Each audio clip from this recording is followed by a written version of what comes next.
And that's fine. So what I want to do is talk about how these players can help these teams. And Andrew Luck, coming off of an injury, getting this offensive line right in front of him is very important, and they've done that. They've got another starting caliber player that can plug in and be that other guard next to Quentin Nelson and really protect their franchise, Andrew Luck. Okay. Your face, before we get to you, there was another pick that came in. Okay. The Bucs. Running back, Ronald Jones out of USC. Good pick. Okay, we'll get to that one in a second. I just wanted to let the people know that the Bucs have selected running back Ronald Jones out of USC. What do you got here? You I am not sure. You like the pick. You are unsure about the pick. Okay. I love the meme. Great meme. Joe has this player rated lower than I do. Okay. So I'm surprised to see Joe with hard eyes. Yeah. I get the thought process. Okay. Connor Williams is on the board. Sure. Braden Smith. When I watched Braden Smith, I was kind of underwhelmed. They moved him all around. Okay. I didn't think they did him favors by playing him at offensive tackle. I think this is an interior-only guy. But when Braden Smith is outside, the pass set is kind of rigid. He's not able to get off the line of scrimmage all that effectively. And there were a number of offensive linemen who I would have much rather seen the Colts take rather than Braden Smith with a top 40 selection. Okay, so you're okay with the pick. You're not so excited about the pick. The value's not right. I will let you guys grab some emojis for running back Ronald Jones out of USC. I want you guys to select what emoji and what meme you are selecting. I'm going to go over the picks here, people. Browns. We have a couple picks that the Browns have. They've had Austin Corbett and Nick Chubb. The Colts have selected Darius Leonard and Braden Smith. We are now on the Bucs. The Bucs selected running back Ronald Jones. Both of you guys told me that running back was a position of need for this team. Kyle, I will go to you first. You got the fire emoji. Yeah. You are excited about this pick, I guess. Yeah, so the Bucs have had a really hard time with the running game in each of the last 2 years. Their leading rusher has had less than 500 yards rushing for the entire season. And I think a player like Ronald Jones is exciting because he can create on his own. And they have the opportunity here in this draft to address the offensive line. They did sign the Ravens starting center to come over, and that should certainly help fortify the inside for the Tampa Bay Buccaneers. The offensive tackles are still kind of both up in the air. I know they're still committed to Donovan Smith in the short term, hoping he progresses more. But Ronald Jones, a player that can create on his own, is going to help to mitigate some of the weaknesses that this roster has up front. Yeah, help Jameis Winston and company run this offense a little bit better. I like you got the hard eyes, a lot of excitement early, which I like. There were a couple of questionable picks, but you are more excited than Kyle. What do you like? You got the hard eye emoji. Yeah, I love the pick. I think that Ronald Jones is one of the guys I think can be a featured back in this league. And Tampa Bay to get that type of player here at the top of the second round, I think is great value. They've got picks 53 and 56 coming up to improve that offensive line. And I think this really comes down to is they needed to have that running game behind Jameis Winston. Jones is the type of guy that can be the focal point, and I just think it's great value. Guys, let's go. We got to go through all of these picks that we've had so far because we've had a lot of picks and they've come in very fast. Which pick do you guys like the most that's happened so far? It's not close? I didn't even get it out before you said it. Corbett and Nick Chubb. Okay. Everything Cleveland's done is coming up aces right now. So you guys are excited about the Browns? Yeah, but I also like Will Hernandez. Again, with them being able to get a guy like Will Hernandez to come in and replace what they lost or help replace what they lost in Weston Richburg and Justin Pugh and Saquon Barkley and the weapons they have outside, I really think this offense is coming together for the Giants. Guys, one thing that I wanted to get to was earlier before the draft started, a lot of chatter about one team specifically and the potential to trade a big name player in the NFL. Big name player, Earl Thomas, Seattle Seahawks. Yeah. Do you guys think this chatter has been going on for a while now? He during the game against the Dallas Cowboys went over and talked to the Dallas Cowboys about potentially playing for that team in the next season. It's been a very, very weird situation for the Seattle Seahawks. Earl Thomas has been a cornerstone for this franchise for a long time. Now, they have said they are prepared to have him be under contract this year, play another season. That would seem bizarre, seeing as all the things that have happened. The Seahawks do not have a second-round pick as of right now. Yeah. Kyle, do you think that today they get something done to move back into this round after a very questionable first-round pick that neither one of you were excited about? Yeah, Seattle's typically pretty active, moving up, moving down. So if they feel that their ability to retain Earl Thomas in the long term is compromised here, would not be surprised. You know, this is an offseason of transition for the Seattle Seahawks. So why not just do the Band-Aid method and get the whole thing done and over with? Yeah. Let's do it all in the same offseason. Let's get this transition fully underway, not have to worry about contract negotiations and those sorts of things going forward, going into the 2018 season. Joe, if they do move back in, if they do figure out a way to move back in, what would be a position of need right away? Because they drafted a running back, and neither one of you had that guy as the #1 running back or #2 running back, or I don't even know where you had him down the list, but it wasn't very high, and it wasn't in the first round grade. So what would you need to see from them in this round to come back in and address? You know, I think Seattle's created a lot of holes for themselves, and I think Michael Bennett's going to be a big loss for that team. And so if you can get a defensive lineman, there's some good ones left. Josh Sweat's available, Sam Hubbard's available, Maurice Hurst, some type of players that can reform that defense. And Michael Bennett, I thought, was such an integral part of that defensive line, and so maybe Maurice Hurst would be the kind of guy that could be that penetration style player that they need to replace him. Kyle, I'm going to ask you this: when you look at the caliber of player that Earl Thomas is, what would you, if you're the GM, if you're John Schneider, what do you need to get in return for Earl Thomas to make this deal? Because like I said, he might play. They said they are fully prepared to have him play the full season of 2018. He's a damn good player. Yeah. Okay, so if he plays, he makes their defense better, 100%. Now, what would you need to get in return to facilitate this trade? I think negotiations start with a second-round pick.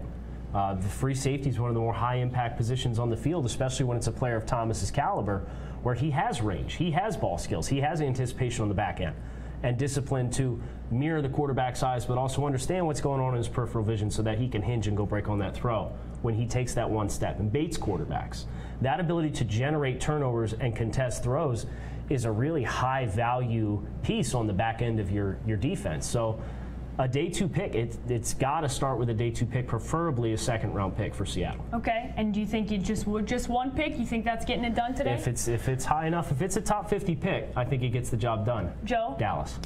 I think that Earl Thomas is one of the best defensive players in the NFL, and I don't think that Seattle needs to create more needs for themselves by getting rid of their best player on defense. And I get that there's going to be contract issues and those types of things, but you need to get that resolved because he's part of the answer, not another problem you need to create by trading him. Guys, the Chicago Bears pick has come in. Chicago Bears have selected center James Daniels out of the University of Iowa. I will let you guys go grab an emoji and a meme. We don't have a picture for center James Daniels, so I'm going to let you guys go with this. We all know the Bears yesterday. We were very excited about what they did with drafting Roquan Smith. One of the things we talked about was their offensive line, adding some pieces here to protect Mitchell Trubisky. Oh, the SpongeBob meme has come back. The heart eye emoji has come back. What do you got over here with the SpongeBob emoji? Yeah, I'm looking at this offensive line that Chicago's built, and it's the same thing that we saw San Francisco do yesterday with Jimmy Garoppolo, right? They are investing offensive linemen to protect their asset. We're seeing the Cleveland Browns do the same thing with Baker Mayfield.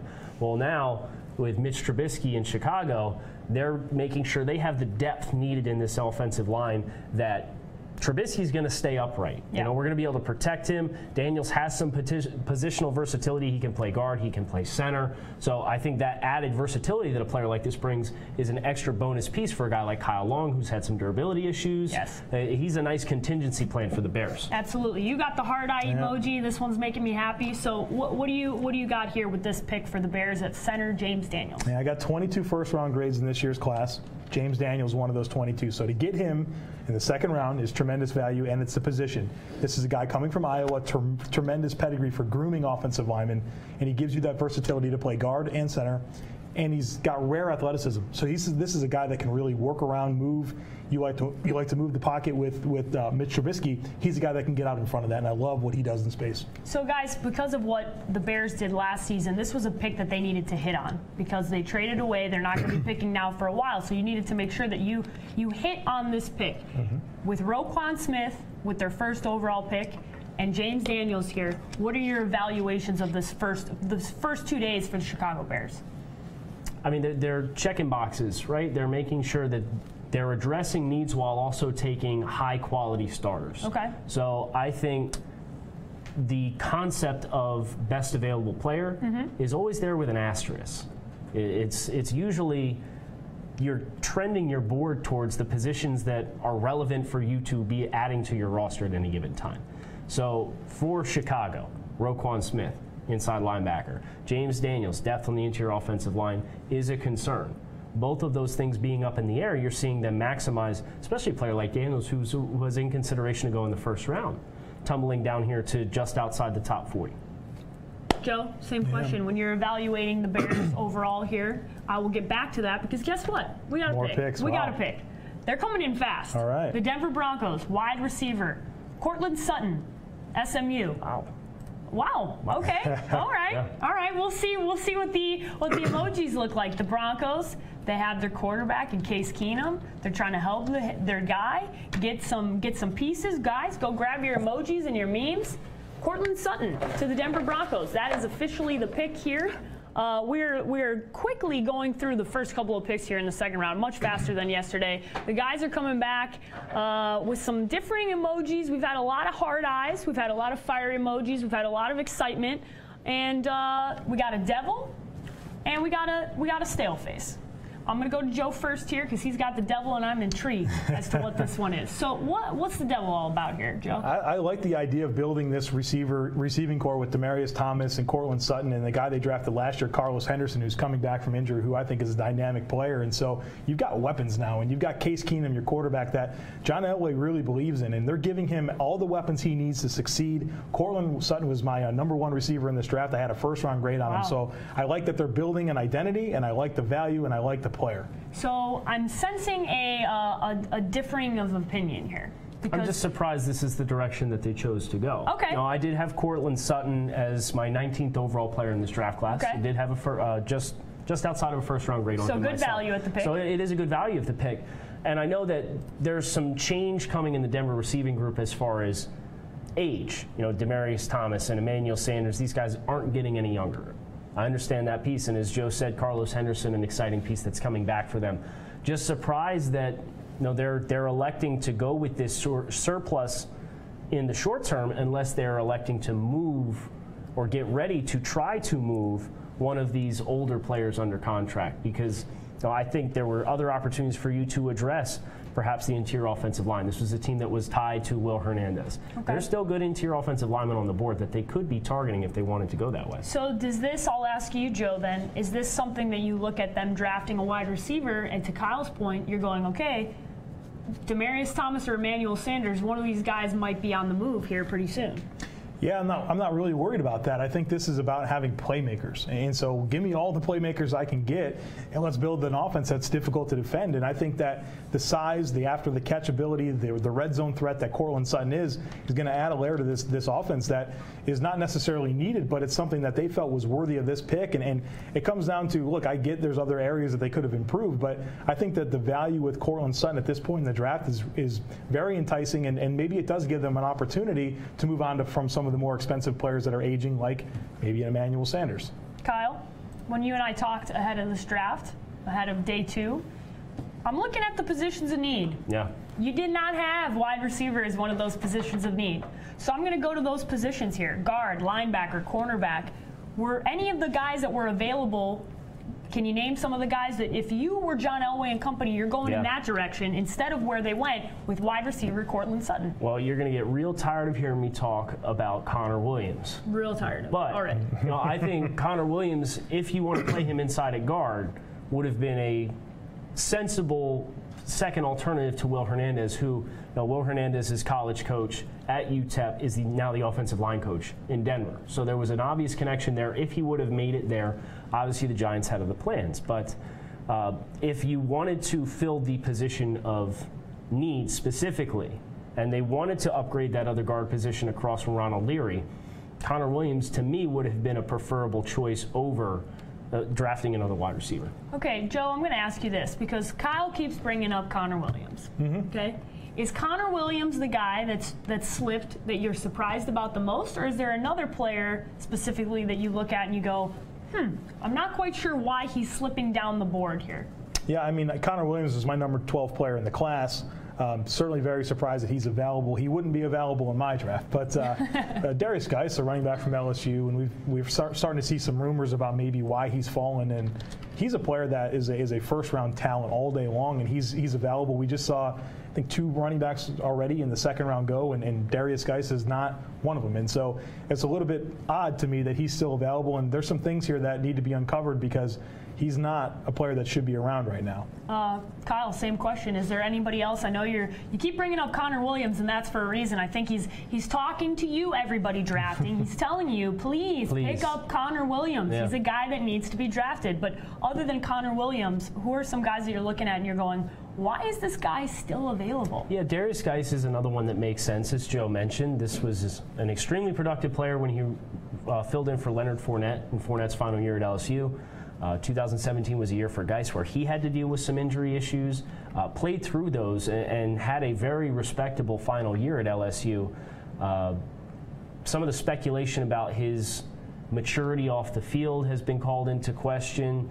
I don't necessarily think that that's fair, but if teams aren't comfortable with you, obviously that's what the draft process is about. It's that vetting process where they want to find the excuse not to make you the pick. Okay. And if teams aren't comfortable with Geis's maturity level, whether that's an accurate depiction of who he is as a person or not, that explains why you're seeing this slide down the board. So I'm going to ask you, because we never got to this yesterday.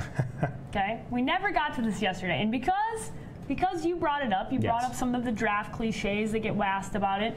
And of course, right as I go to ask the question, as on brand as we could possibly be, I cannot ask you what your draft I told you we wouldn't get to it tonight. Was that where you were going to go? That's exactly where I was going, and I did not get to go to that because guess what happened? I got the T from Jamie, and that means that there is a trade. The Oakland Raiders have traded down with the Tennessee Titans. The Tennessee Titans are moving up. The Raiders are moving down. They're making moves. The Raiders did this yesterday as well. The Raiders moved down. The Arizona Cardinals moved up.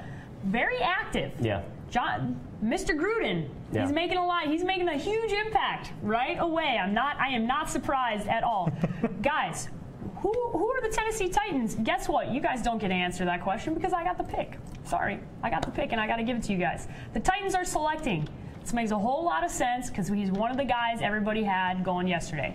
Defensive end, Harold Landry from Boston College. A guy that everybody, and I mean everybody, a lot of people were talking about him. Very surprised that he didn't go. This is a good get for the Tennessee Titans. I'm excited to see what Kyle and Joe bring in the emoji game because I'm pretty sure these guys are going to be excited. All right, we got our first double emoji meme going here tonight. Kyle, I'll let you go first. You got Patrick and you got the devil. I am here for the chaos that the Tennessee front seven is going to be bringing because now you've got Rashaan Evans and Harold Landry introduced to this Tennessee front seven.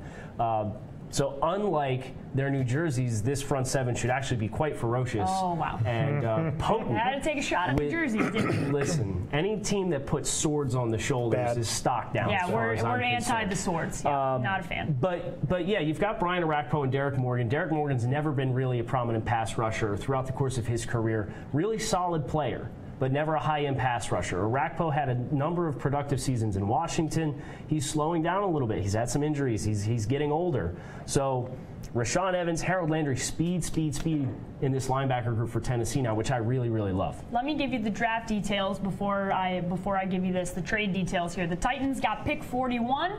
The Raiders acquired pick 57 and pick 89. So they get 2 picks in return for this. They move back a little bit. They weren't necessarily in love maybe with one of their guys and think they could get a value or acquiring some picks here. You got the fire emoji. You are in love with Harold Landry going to the Tennessee Titans. Yeah, I think it's so tremendous here with what Kyle said about getting the replacements for Orakpo and Derek Morgan, but it's also about, if there are some injury concerns, he's got some time now because those players are good. Those are fine players, but you want to make sure that you're secured with your pass rush long term. Harold Landry gives you that, and I think this is a really good fit for this defense where, they've got some players inside, and Jarrell Casey, you get this guy outside, he can really attack.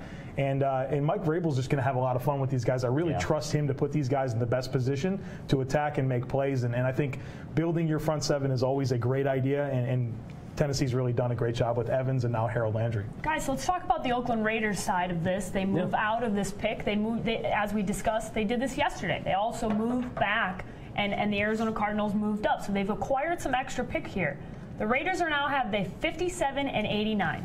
A team that does have some positions of need, but they're acquiring some draft stock here. So, Kyle, when you evaluate what the Raiders have done so far and moving back, what do you like about this or dislike about this for the Raiders? You got to give Reggie McKenzie credit here because he got better value trading back in the second round than he did trading back in the first round. So, adding the 89th overall selection, I mean, that's a great get here to slide back 16 spots. You know, you still keep a second round pick. I think this tells you a little bit about Oakland's board. Perhaps they had somebody inside the top 10 picks that is gone now, so they decided, let's regroup, let's buy ourselves some time to reassess how the rest of the board drops. But adding a third-round pick, it's a good value. Yeah, they're adding picks, as we said. They added some picks yesterday. They're adding more picks today. They're moving back John Gruden and Reggie McKenzie together for the first time. And guess what? We have a Dolphins pick. And I think Kyle's going to be excited potentially because he liked it, because he wanted a tight end. There's a tight end position here. Mike Gesicki. Mike Gesicki is the pick, the tight end for the Miami Dolphins. That face tells me maybe he's not so excited. So we're going to go pick out some emojis and some memes to discuss the Dolphins pick. Oh boy. I am so excited for you guys to see this emoji that has come out, and I hope you're trolling. I hope you're trolling, Kyle. So I will go to you first. Yeah. The Arthur meme has officially made its way onto the draft night. Day 2, we got the Arthur meme. Miami Dolphins, tight end, Mike Gesicki. You told me position of need, the tight end. Yeah. But this was not the tight end that you wanted, clearly. No, I wanted Dallas Goedert from South Dakota State. Gesicki is straight up flex guy. So when you think about how Adam Gase has implemented tight end in the last couple of seasons, when he was with Denver and Julius Thomas, who was there and was extremely productive, I believe he caught over 20 touchdowns in 2 seasons that Gase was with the team as the offensive coordinator. He goes to Chicago. Martellus Bennett catches 6 touchdowns. Zach Miller catches 6 touchdowns. So they're getting 10-plus touchdown production out of the tight ends. He likes to flex him out, so I understand why they chose to go this direction. I just think Dallas Goedert is a really exciting player. So this is a very appropriate pick for Miami because Marquise Gray is your starting tight end before this pick for the Miami Dolphins. It's not an acceptable situation for the tight end room to be in. Just wasn't my personal guy who I would have really caped for if I was in the draft room. Okay, you got the fire emoji. Is that because you love the pick or because you're trolling Kyle? Let's see what it is. It's a good pick. Both. I mean, Kyle, a Penn State alumni. Yes. Getting mad because they didn't pick a tight end from South Dakota State over the Penn State one. Seems wrong. Yeah, it's weird. Seems wrong. It's really weird. So what this comes down to me is Gesicki's my 37th player on the board and Goedert's my 34. So I don't have a problem in either direction. Yeah. I think this is a really good job of attacking a need with a player that can really help you. I think he really fits this offense, and you know it's going to be really important for them to have weapons around Tannehill as he gets reacclimated to this offense. And Gesicki is dynamic, and we saw that throughout the Senior Bowl. He had a historically great combine performance, and you know Adam Gase will be able to move him around and create mismatches, and that's going to be something that offense really needs. To your point, Marquise Gray, not your ideal starting tight end. Well, now you've upgraded it. Guys, we are waiting on the 43rd overall pick, the New England Patriots. Guys, this is? We were waiting for New England to do something absolutely nuts. Okay, yesterday we wanted them to move up, and they ended up doing Patriots things. Okay, but they somehow managed to have one of the best drafts. I think people are across the board. People are pretty excited. And oh, by the way, they made a trade to get their team better today as well. So when you assess what's happened for New England, what are you looking at here? Well, I mean, the trade that you mentioned is trading for San Francisco offensive tackle Trenton Brown, who is probably the biggest human being in the NFL. He's legit 6'7", like 360 pounds. And he can block. And he can block in those situations. He's not, as Joe would say, a heavy-legged waist bender. Yeah, that's right. From yesterday's stream. Yeah, he is not a heavy-legged waist bender. So they've really addressed the trenches. Big surprise here, right? So the other thing that Bill Belichick likes is he likes his defensive backs. Okay. And they have an opportunity here to draft a number of corners. Isaiah Oliver is one who is a really strong scheme fit for the New England Patriots as a press man corner. Or Josh Jackson from Iowa, who is widely considered a first-round prospect, is still on the board. Yes. So there's going to be a lot of opportunities here for the New England Patriots to continue to do Patriots things. Yeah, continue to do Patriots things. I feel like we always kind of wait for them to go off-brand, right? Everyone's always kind of hoping and praying that, you know, Bill and Tom are fighting and things are going to get weird and Josh McDaniels has more polls, so he's going to go, we got conspiracy theories. But there's been a lot of talk. And of course, the Patriots are trading down with the Detroit Lions because, of course, the Patriots are continuing to do Patriots things. Guys, is this Mo Hurst? I was hoping that. Yeah, that's what I'm really hoping. I mean, Mo Hurst, a guy that's one of the best 15 players in this draft, and he's had the unfortunate heart thing that popped up at the combine, and certainly that's the reason why he's still available. But, you know, I'd love for Detroit to go ahead and get the hometown guy and get a player that they need. They needed that penetration style tackle. And, you know, obviously if the medicals are okay, it'd be a great pick. I really hope that's what happens here. Let me give you some of the trade details here. This is from Field Yates. The Patriots are trading pick 43 to the Lions for pick 51. So not moving back all that far, and 117. Okay. So they're 51 and 117. The Lions are moving up a couple of spots here to get their guy. Kyle, who do you think is they like them enough that they're moving up? Yeah. And the Patriots are doing on-brand Patriots things, moving out, acquiring picks, what they like to do. I got a hot take for you. Oh, a hot take. Love a hot take. Everybody loves Love a good hot take. Yeah, we got a hot take. This is not the last trade the New England Patriots make tonight. Is that a hot take? No, I guess not. Soft.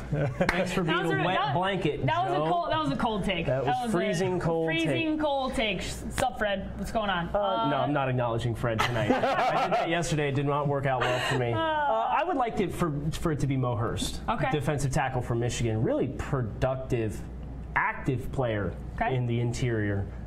Detroit, they've got a lot of big power guys. I would like to see them bring in some guy with some burst and explosiveness. Okay, so that's where you're thinking here. But I love that you called him out with the Patriot stuff, because this is so on brand for them. This is so on brand for them to move out. And guess what? The Lions have made their pick. They have selected running back out of Auburn, Kerwin Johnson. Yes. Are you excited? Yeah, I like Kerryon Johnson. Kerryon Johnson. Are you excited? Yeah. Okay. Keryon's a good player. You're excited. You guys are going to grab some emojis. Go ahead. Go ahead and grab them. Paige, ask Joe first, please. Oh, I got to. Oh, okay. We're differing here. We got some different memes. I don't know if this is the right meme. This is. Oh, I don't know if it. SpongeBob's going off the rails. So here, let me. So this is a spoiler alert for everybody here.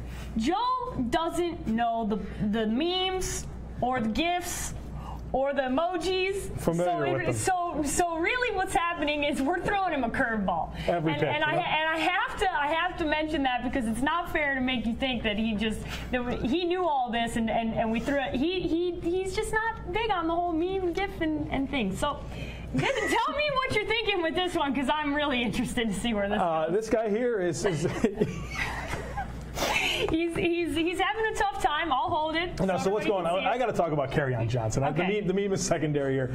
Kerryon Johnson is a player that I think is a complementary back, a guy that I think is a player that is a between the tackles guy, good vision, but he's a power two-down guy. And you know, Detroit needed a feature back, and this is a player that they really already have in LeGarrette Blount. He's only on a one-year deal, but you know, I thought they needed to get a player that's a little bit more dynamic to run behind this offensive line. And to me, I don't have a feature back type of grade on Kerryon Johnson, which Kyle is going to tell you why I'm wrong about that. So I don't have a feature back grade on Kerryon Johnson. He's a two-down plotter, folks. Listen, that's how you use a meme. Oh, okay. That's how you use a meme. Joe, I need you to explain to the people what you think this means. This guy is like, we're on the air, right? Yeah. What do you think is going on here? I gotta know. This guy. He's like, man, this is not good.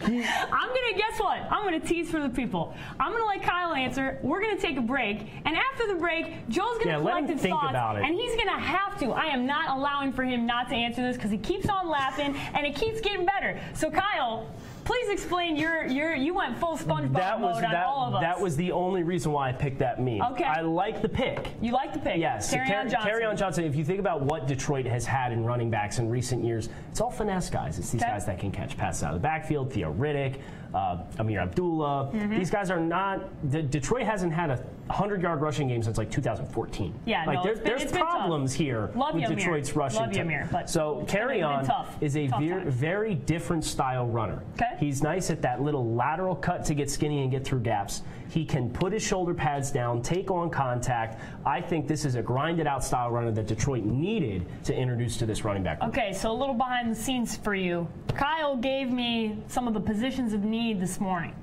He had running back, and I put a plus sign next to it because it was not only a position of need, it was like an exceptional position of need. And Joe gives us the meme again. I can't get over this. We're definitely going to come back to this. But before we take the break, the Redskins have traded down. The 49ers are moving up. Okay. John Lynch, again, making moves, trying to figure out what he's going to do here. We will be back shortly. We're going to take a quick 2-minute break. And when we come back, the 49ers are going to make a pick.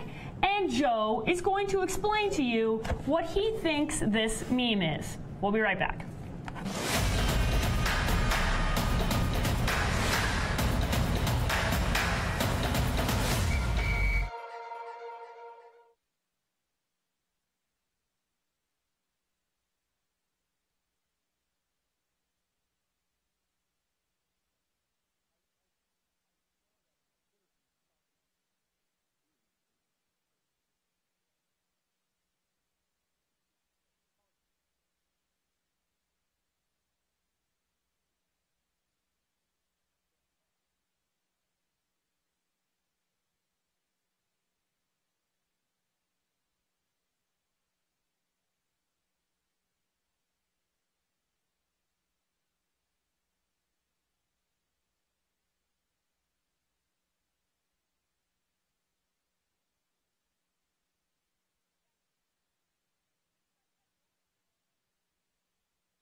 Welcome back to our Day 2 coverage of the NFL Draft for FRS Football. Paige DeMarco's here with Joe Marino and Kyle Krabs. We're having a lot of fun. Guys, these picks are coming in fast. We took a quick break, and we have 2 picks to announce, okay? So I'm going to go with the first pick here for the 49ers, wide receiver Dante Pettis out of the University of Washington. Hit him with the emojis, guys. Hit him with the emoji. Show me what emoji you're going to use. Joe was already prepared for what the Packers did, okay? Dante Pettis out of the University of Washington. We got the 100 emoji, and we got the thinking face emoji. This is you guys like the thinking face emoji. Joe, what's going on with the 100 emoji? Just think it's the right thing to do here. You know, okay. I mean, not necessarily, you got to keep it 100. Not necessarily exactly the wide receiver I would pick, but I thought this was a major need for this team to really round out their receivers. Marquise Goodwin, Pierre Garçon, good players. Goodwin's better inside. Now you got Dante Pettis, who's a good outside threat. He's sure-handed. He runs great routes. He's a dynamic punt returner. I think it's a great weapon for this offense. Yeah, the Washington Redskins moved out. The 49ers moved in, and they selected wide receiver Dante Pettis out of the University of Washington. And guys, I got to announce the 2 things that have happened, and then we'll get your reactions here. The Packers selected cornerback Josh Jackson out of the University of Iowa, and the Bengals are trading down with the Chiefs. Okay, the Chiefs did not make a selection in the first round. This is going to be the first pick for the Kansas City Chiefs, so they will be moving up. But let's talk about Josh Jackson here, guys. Let's talk about the Packers pick, Josh Jackson. A lot of talk about him. You guys have both had good things to say about him, so I'm anticipating that there could be some good emojis here. Potentially. Joe's going double emoji. He's got the 100 emoji. He's got the fire emoji. Joe, let's talk about cornerback Josh Jackson to the Packers in what I would say is a huge position of need for them. Yeah, I mean, and so we talked about this yesterday, is that the Packers can't stop anybody on defense in terms of through the air. 102 passer rating against this defense. They've got Jair Alexander and Josh Jackson with their first 2 picks. They've acquired an additional first-round pick next year from the Saints in doing this, and I think this is a terrific job of attacking needs, getting value, and continuing to get assets that's going to help you in the future. I think the Packers are probably winning this draft, in my opinion. Ooh, winning the draft. Yeah. Winning the draft. Are you excited about Josh Jackson? I am, and it's because of this decision that they are making to aggressively pursue what was obviously a glaring need. Yes, glaring need. Defense, they had a lot of needs. Yeah. Cornerback was definitely one of them. Totally overhauling the secondary. And I love both of these players, putting these 2 guys together, Jair Alexander and Josh Jackson, as boundary corners together as a pairing. You could have made the argument these were the top 2 corners in the draft. Yeah. Guys, and first year here for new GM, new management, they're making this, and Green Bay doesn't make a lot of changes. They're not notorious for making changes, so this is new for them. The Packers should also be commended for taking the early L and accepting the L on second-round pick last year, Kevin King, who I thought was grossly overdrafted. Strong. Wow, well, we'll see. Wow, okay. You can answer back to his claims. Yeah, I just wasn't even thinking about Kevin King. I don't know that they're going to take the L on him right now. He's a you weren't thinking about He's Kevin a second-year player. I mean, he's a player that maybe is a little bit more situational. Maybe a guy that's going to play safety. I don't know, but I don't think... We got the hot take. Yeah, I don't think admitting that Kevin King was a bad pick has anything to do with the opportunity that they had in this year's draft to get the two of the best 3 corners in the draft, in my opinion. So you said you were excited about the fact that the Packers. You said the Packers are having the best draft. Yeah, it's over Cleveland. It's tough. No, it's not. What's not fair about that is just that the Packers haven't had the same amount of draft picks, right? Got it. Okay. You can't really say that. So you're talking about for what they had, the opportunities. So they had. You've gotten 3 first-round caliber players in terms of the 2 cornerbacks and the first-round pick that they have next year. And again, attacking a weakness on this team.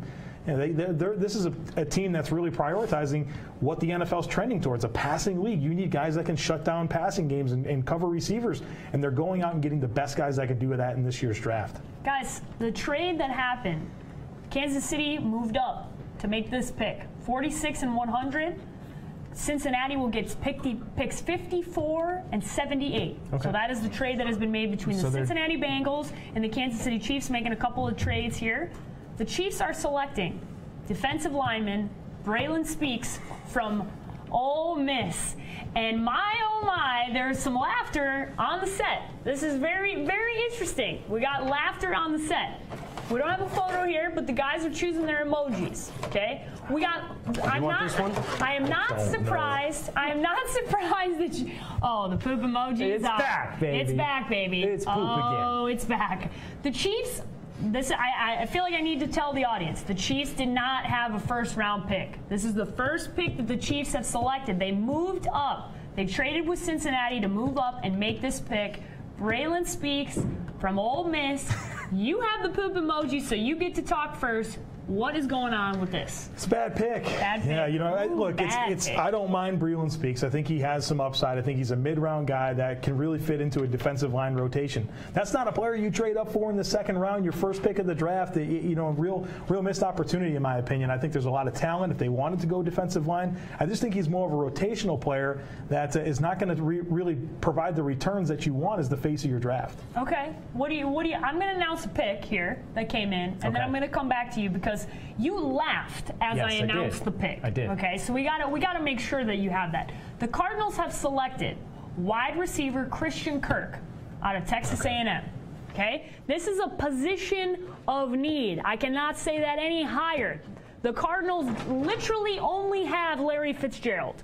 Everybody else is gone. John Brown is gone. Jerron Brown is gone. Since Michael Floyd and his DUI and him moving on, the Cardinals have lacked the wide receiver position outside of Larry Fitzgerald, who is coming back this year, but is going to be 35 years old. Guys, we like this pick. We like this pick. I like this pick. You guys like this pick. Hard eyes. Joe, what you got here? Yeah, I mean, I think this is about getting weapons for Josh Rosen, right? You went ahead and got your quarterback yesterday. Now you got to give him receivers. And Larry Fitzgerald's about the only thing on this offense here that's capable of catching passes, but he's getting towards the end of the line here. And so getting a player that can, I think, immediately become the number 2 and a guy that can really anchor the passing game for years to come. You're still going to need some pieces around Christian Kirk, but he's a high character player. You're kind of rebuilding this team. To get that type of player that can offer what he does is something that the Cardinals needed, and I really like the value. Kyle, you had, what did you have, the 100 emoji out? They kept it 100. Okay, you're excited about this. You're excited about this pick, Christian Kirk to the Arizona Cardinals. Yeah, it's positional value meets a player on the board that's adequate value for the pick. Okay. I do disagree with Joe in one area. I do think this is more of a slot-style receiver than somebody who can play outside. Right now, I don't feel comfortable with his ability to get off press coverage at the line of scrimmage. So I want him protected more and utilize more of just a raw athlete out in space to get mismatches against not boundary corners who can use the boundary to pin him up against on some of his route stems. Okay, I want to go back to Braylon Speaks because you were not able to talk about this pick, and you laughed as I said the pick. So I'm not letting you. Chiefs fans are going to wish that you just let this ride. Oh boy, okay. I am not letting this one ride, people. There is nothing, as my nickname suggests. I am petty and I am here to troll everybody. So. You laughed as this pick came in. Why are you laughing on the Chiefs' first pick of the NFL draft? Because this is their first pick, and they traded up, and they probably could have got him 2 rounds from now. Oh, that's not good. Not good value, right? Braylon Speaks is a really interesting player. He's an interesting player, but he's very raw as far as I was concerned. Ole Miss moved him around the front a whole bunch. They had him standing up. They had him in NASCAR packages, and that's fine. But when you asked him to put his hand in the dirt and play at the point of attack, there was a lot of inconsistency in his ability to hold the line of scrimmage. Guys, the Chargers have made their pick. These picks are coming in fast, okay? Linebacker, Uchenna Nwasu. Did I get the one right, guys? Yeah, nicely done. Oh, there we go. He's out of the University of Southern Cal, USC guy. Guys, go ahead. Go pick your emojis for this one. We all know, let's review here. Braylon Speaks, not so hot. Not so hot. We are not happy about the Kansas City Chiefs pick. The Cardinals, wide receiver Christian Kirk. Now, the Chargers, Uchenna Nwasu. I had to say it again because I know how to say it correctly, and I'm proud of myself. You are rolling your eyes. You have no emotions. The Chargers, I'll go to you first here. Why are you rolling your eyes at this pick? I think that I don't know how he fits, right? This is a player that really played on the line of scrimmage a lot in college at USC, had some success rushing the passer, getting his hands up and throwing lanes, but I think he has to play off the ball. And this is a need. They need an off-ball linebacker because all 3 of their linebackers are coming up with their contracts expired at the end of the season, so they needed to start to rebuild that. But the issue is that he's a total projection player, and I don't know that he has any one way that he wins right now. So I think there's a long road ahead of him. I know he's a high-character guy, someone that the coaches really love. love. But in terms of him making an impact on your football team, I think that's a lot of work. And it's a little bit early to be talking about projects. Okay, project player. You showed. Let's show everybody your emoji you have. No emotions. Not very excited. So here. Joe, the thing I took away from what Joe said was the first thing he said, I don't know where he fits on this roster. I think you could say that in probably any pick, any team that he goes to. He's a tweener. Yeah. You know, he had really good athletic testing, but when you watched Nwosu play, he didn't really turn the corner all that well as a pass rusher. He wasn't featured a whole lot off the line of scrimmage. He was played up as almost a strong Sam up on the line of scrimmage, over top of tight ends and offensive tackles, kind of setting the edge. But his functional athleticism didn't match with that ability to be a 3-4 outside linebacker in base packages. So I get the need. I understand the thought process because all 3 linebackers in LA have their contracts expiring at the end of next year. So I'm curious as to where they're going to project him, where they want him to play. Yeah. But I understand the pick, and if they're attracted by his athletic skill set, let's see how it turns out. Guys, I want to talk about a couple of things that have happened, not draft picks specifically, but some news and some rumors that have been talked about while this draft has been going on. So one of the guys, both of you guys were talking about as a player that has fallen in this draft is Darius Geis. The report that is out from Adam Schefter, this is the official tweet. Reports slowly coming out. Why Darius Geis is slipping from the draft boards. This is from Adam Schefter again. Apparently he said in one of his pre-draft interviews that he would consider kneeling through the anthem. So that is what we're looking at here. So I want to discuss this with you guys. When you're talking about this player, the level of caliber talent we're talking about. Now, the kneeling thing has been going on in the NFL. It's been a hot and controversial topic.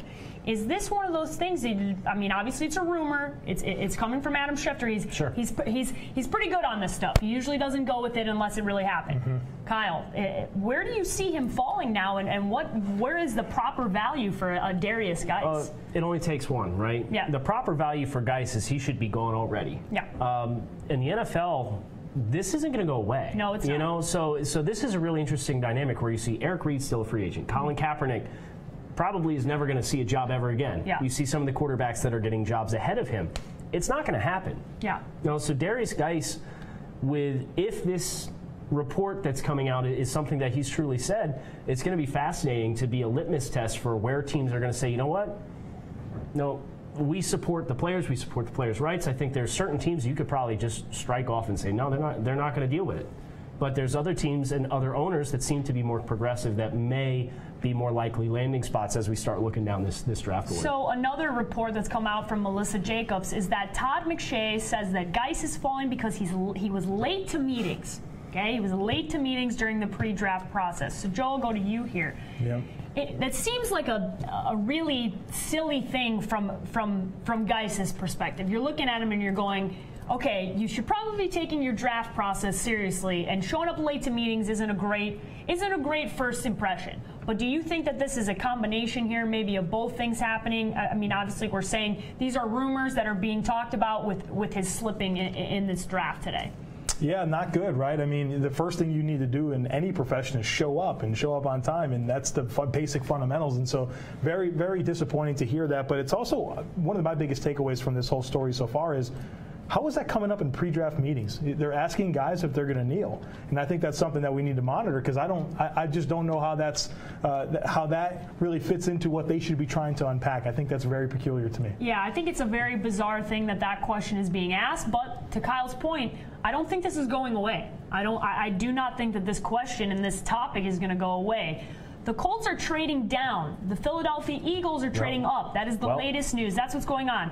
The Colts will receive pick 52 and 169, and the Eagles are moving up to take the 49th overall pick. And take Darius Geis. Now this is interesting. You are incorrect on that projection. Now you're striking out a couple of times. You had a good ones early. First miss today.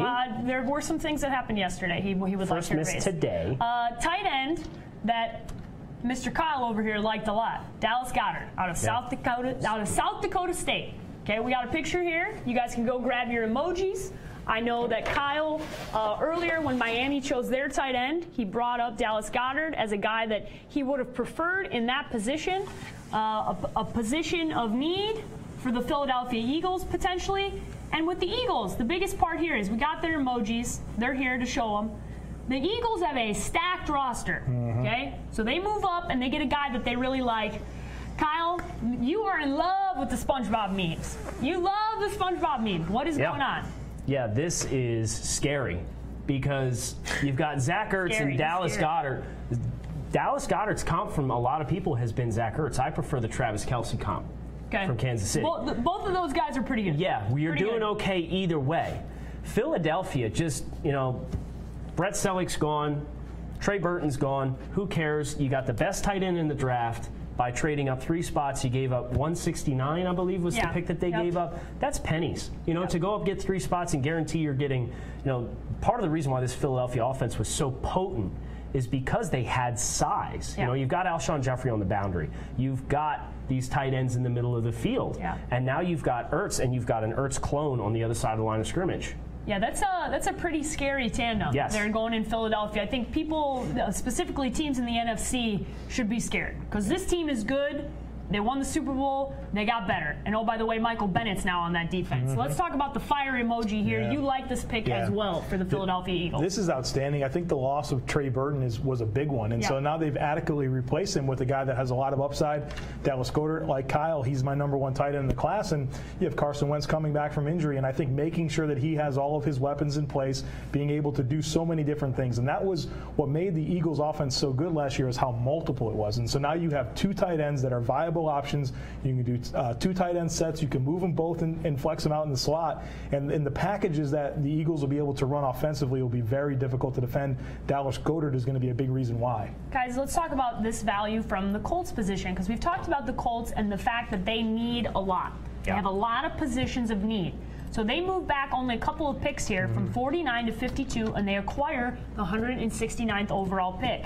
Is this a good move for the Indianapolis Colts, Kyle? Do you like this move for them? I think this tells you that they're not married to any particular player at this juncture. They've probably got 3, 4, 5 options that they say, hey, if the board happens to drop this way, so be it. We're going to get a guy that we're guaranteed to know that we like.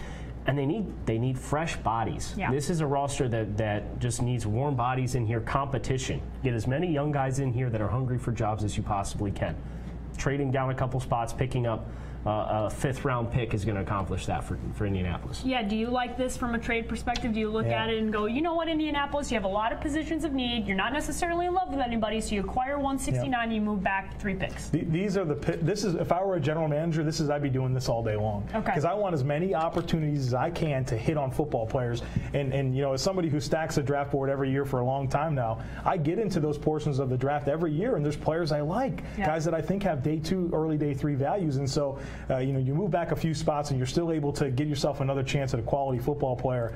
I like that. These are the types of picks also that we're seeing traded for veterans. Yes. These guys are giving up these players for peanuts, and so having a few extra 5th, 6th-round picks is something that's all of a sudden more valuable than maybe it was 10 years ago. Good point. Yeah, that's a great point. Joe, there's something that I'm not going to allow you to get off. Break? Is this a break? No, this is not a break. This is in fact not a break. Paige, no matter what happens. No matter what happens. The Cowboys on the clock. So here's the thing, everybody. If you just now tuned in, earlier before we took our first break, Joe picked up a meme. I asked him what the meme meant. He started laughing, could not control himself, and could not answer the question. So guess what? We are back to this question as we wait on our next pick. This is the meme we're talking about. So Joe, I'm going to give you a couple seconds here. Now, people, hold it up nice and high. Yep, let everybody see what we're talking about.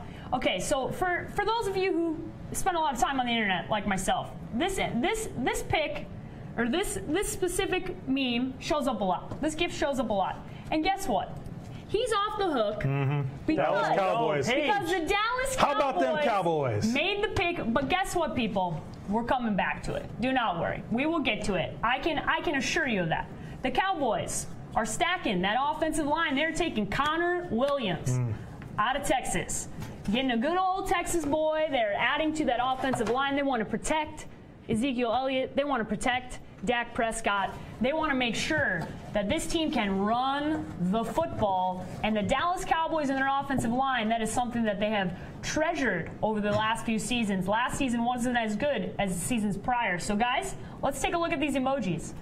Connor Williams finally is off the draft board. My God, you get it first. 100 emoji. Keep it 100. Keep it 100. You're this excited. is 100% great value, right? How's that, Joe? Excellent. Nicely Is that done. appropriate? Nicely done, Krebs. Yeah, so no. If you think about the positional flexibility that he's going to offer, and they don't know what they want to do with Lyle Collins. He's played some tackle, he's played some guard, they're bouncing him all around.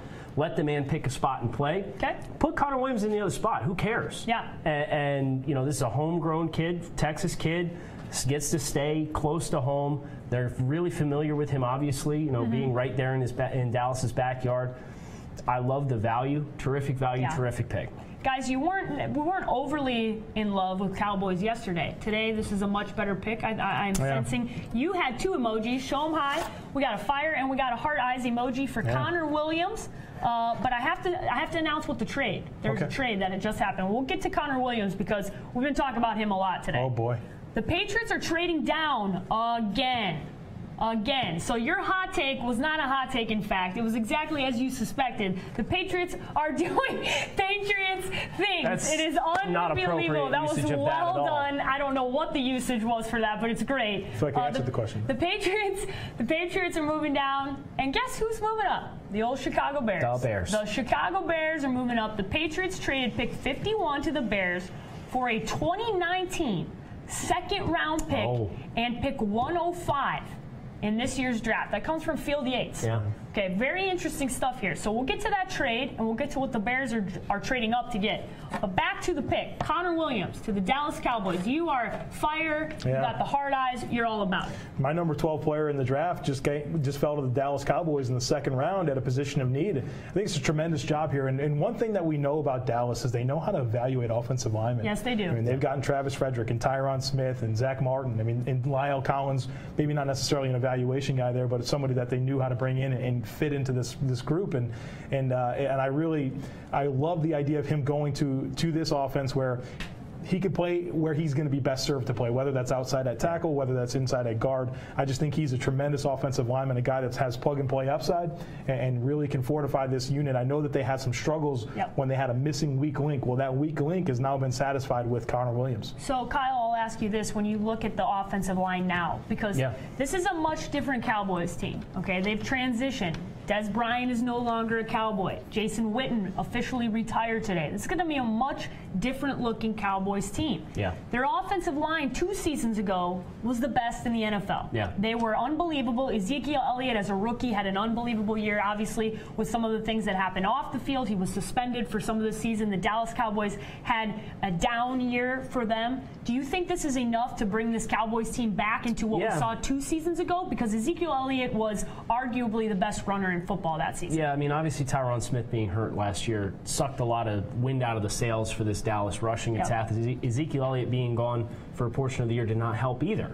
But Tyron Smith, let's assume that Connor Williams plays left guard. So you've got Tyron Smith, Connor Williams, Zach Martin, and Travis Fredericks at center, and now you can move Lyle Collins back to right tackle. That looks great to me. Yeah, let's go. Let's line up and run the football. I mean, that is a terrific personnel grouping, and each one of those guys should be able to have great success because they're playing with talent on either side of them across the board. Guys, Cowboys fans are using some emojis. They're pretty excited. They like their offensive linemen. They like their running back. Yeah. They like protecting their quarterback, and I think this makes a whole lot of sense. But let's talk about this trade. We'll look at both sides here because the Patriots. We made a joke earlier. Joe, you said it's going to be a hot take the Patriots would trade down. It didn't take very long. I notice you're not giving me any credit for that. You just give me the credit for the ones that I get wrong. So here's the thing. I can't give you credit for this because this is just the Patriot way. This is what they do. This is what Bill Belichick has been doing for 2 decades. Okay, it's textbook. If there was a book about the Patriot way, this would be the first sentence. They trade back in the draft to acquire more picks. Okay, the Bears are moving up. Let's talk about it from a Patriots perspective. They obviously have a window here with Tom Brady. They don't necessarily love anybody here. We've already talked about how we like their draft. Do you guys like this for them to acquire a second-round pick next year and then 105 this year?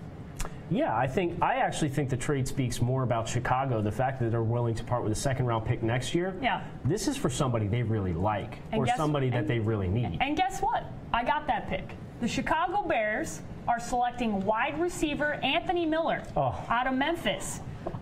And I got quite the reaction there. So I'm excited. I'm excited to see what happens here, what is going on with the guys. I want to see why they are so excited. Oh boy, we got a kissy face. We got a heart eye emoji. This is magical to see. I am very excited about this pick for the Bears. Joe, I'll let you go first. You got the heart eyes. Anthony Miller to the Bears. They trade up and get a wide receiver to add to the Mitch Trubisky offensive assets. Yeah, and they've done such a great job so far this offseason already, adding weapons around Mitch with Allen Robinson, bringing in Taylor Gabriel, now kind of tying a ribbon on everything with Anthony Miller, who's one of the best wide receivers in this draft, a tremendous route runner. He's got ball skills. He creates after the catch. He's got some of the best hands in the class, and I really liken this to what we saw from Mitchell Trubisky in college with Ryan Switzer, to have that type of a dynamic football player, where I think that they can have similar production. And Anthony Miller is just a player that is going to be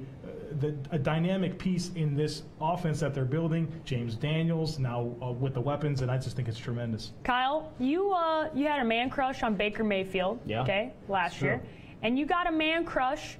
You got a man crush last year on Mitchell Trubisky. So you like this pick? Do you like this arsenal? Because for Mitch, last season, he didn't have a lot to work with. Okay? Well, we can't say that anymore. Didn't have a lot to work with. So I think this is now a more fair evaluation of him as a quarterback with what they have, and the addition of Anthony Miller. What do you like most about this? The analogy that I keep going back to is what the Philadelphia Eagles did with Carson Wentz. Carson Wentz's rookie year had zip. Yeah, he had Zach Ertz and the tight end group there. And wasn't great. Bunch of scrubs on the outside.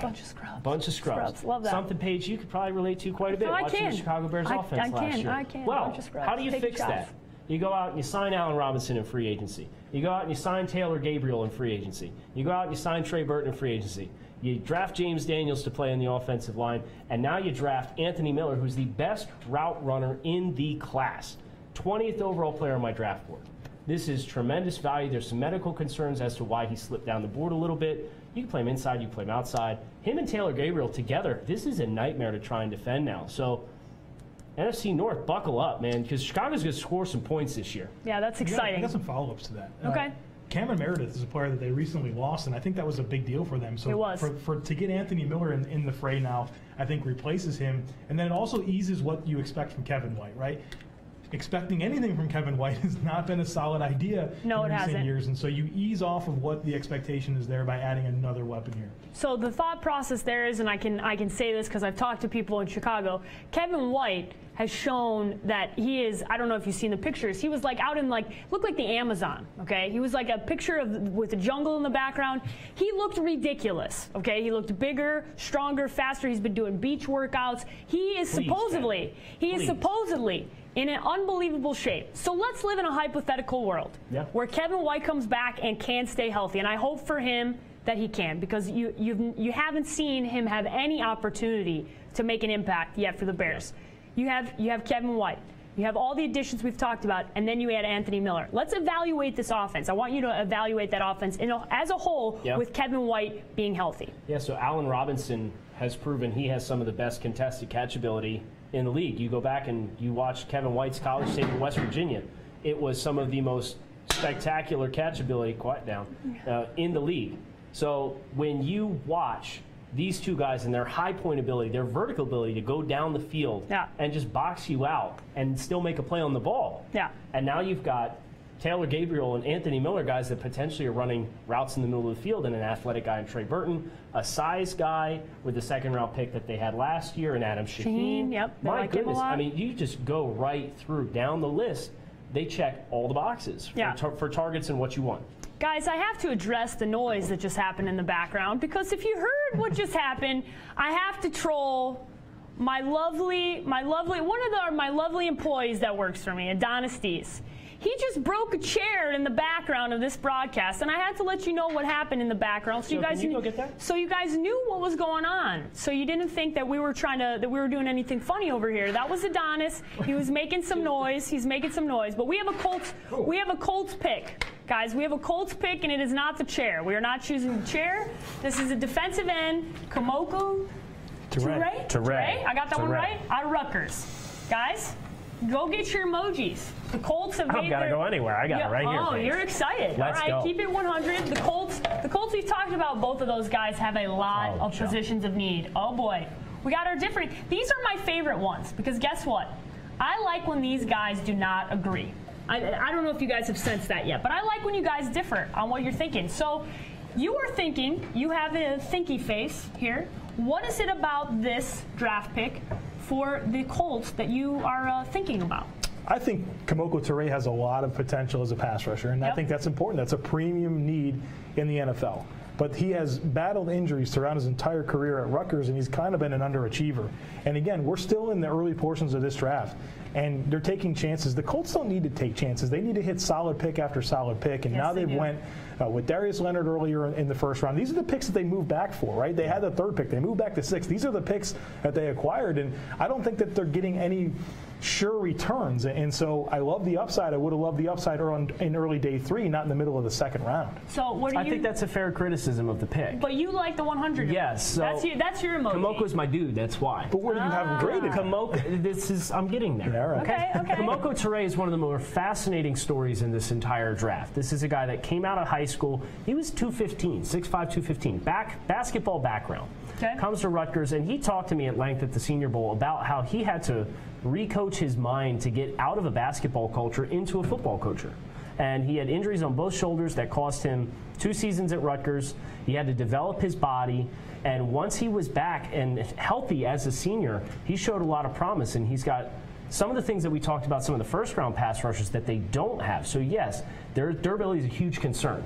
But he has a pass rush plan. He has the ability with length to keep hands off of him. So it's a really intriguing pick, and it's a position that the Colts desperately needed. Okay, we got another pick in here, guys. The Tampa Bay Buccaneers have made a pick here. Cornerback M.J. Stewart out of University of North Carolina. This is another one that we talked about. Listed on my positions of need.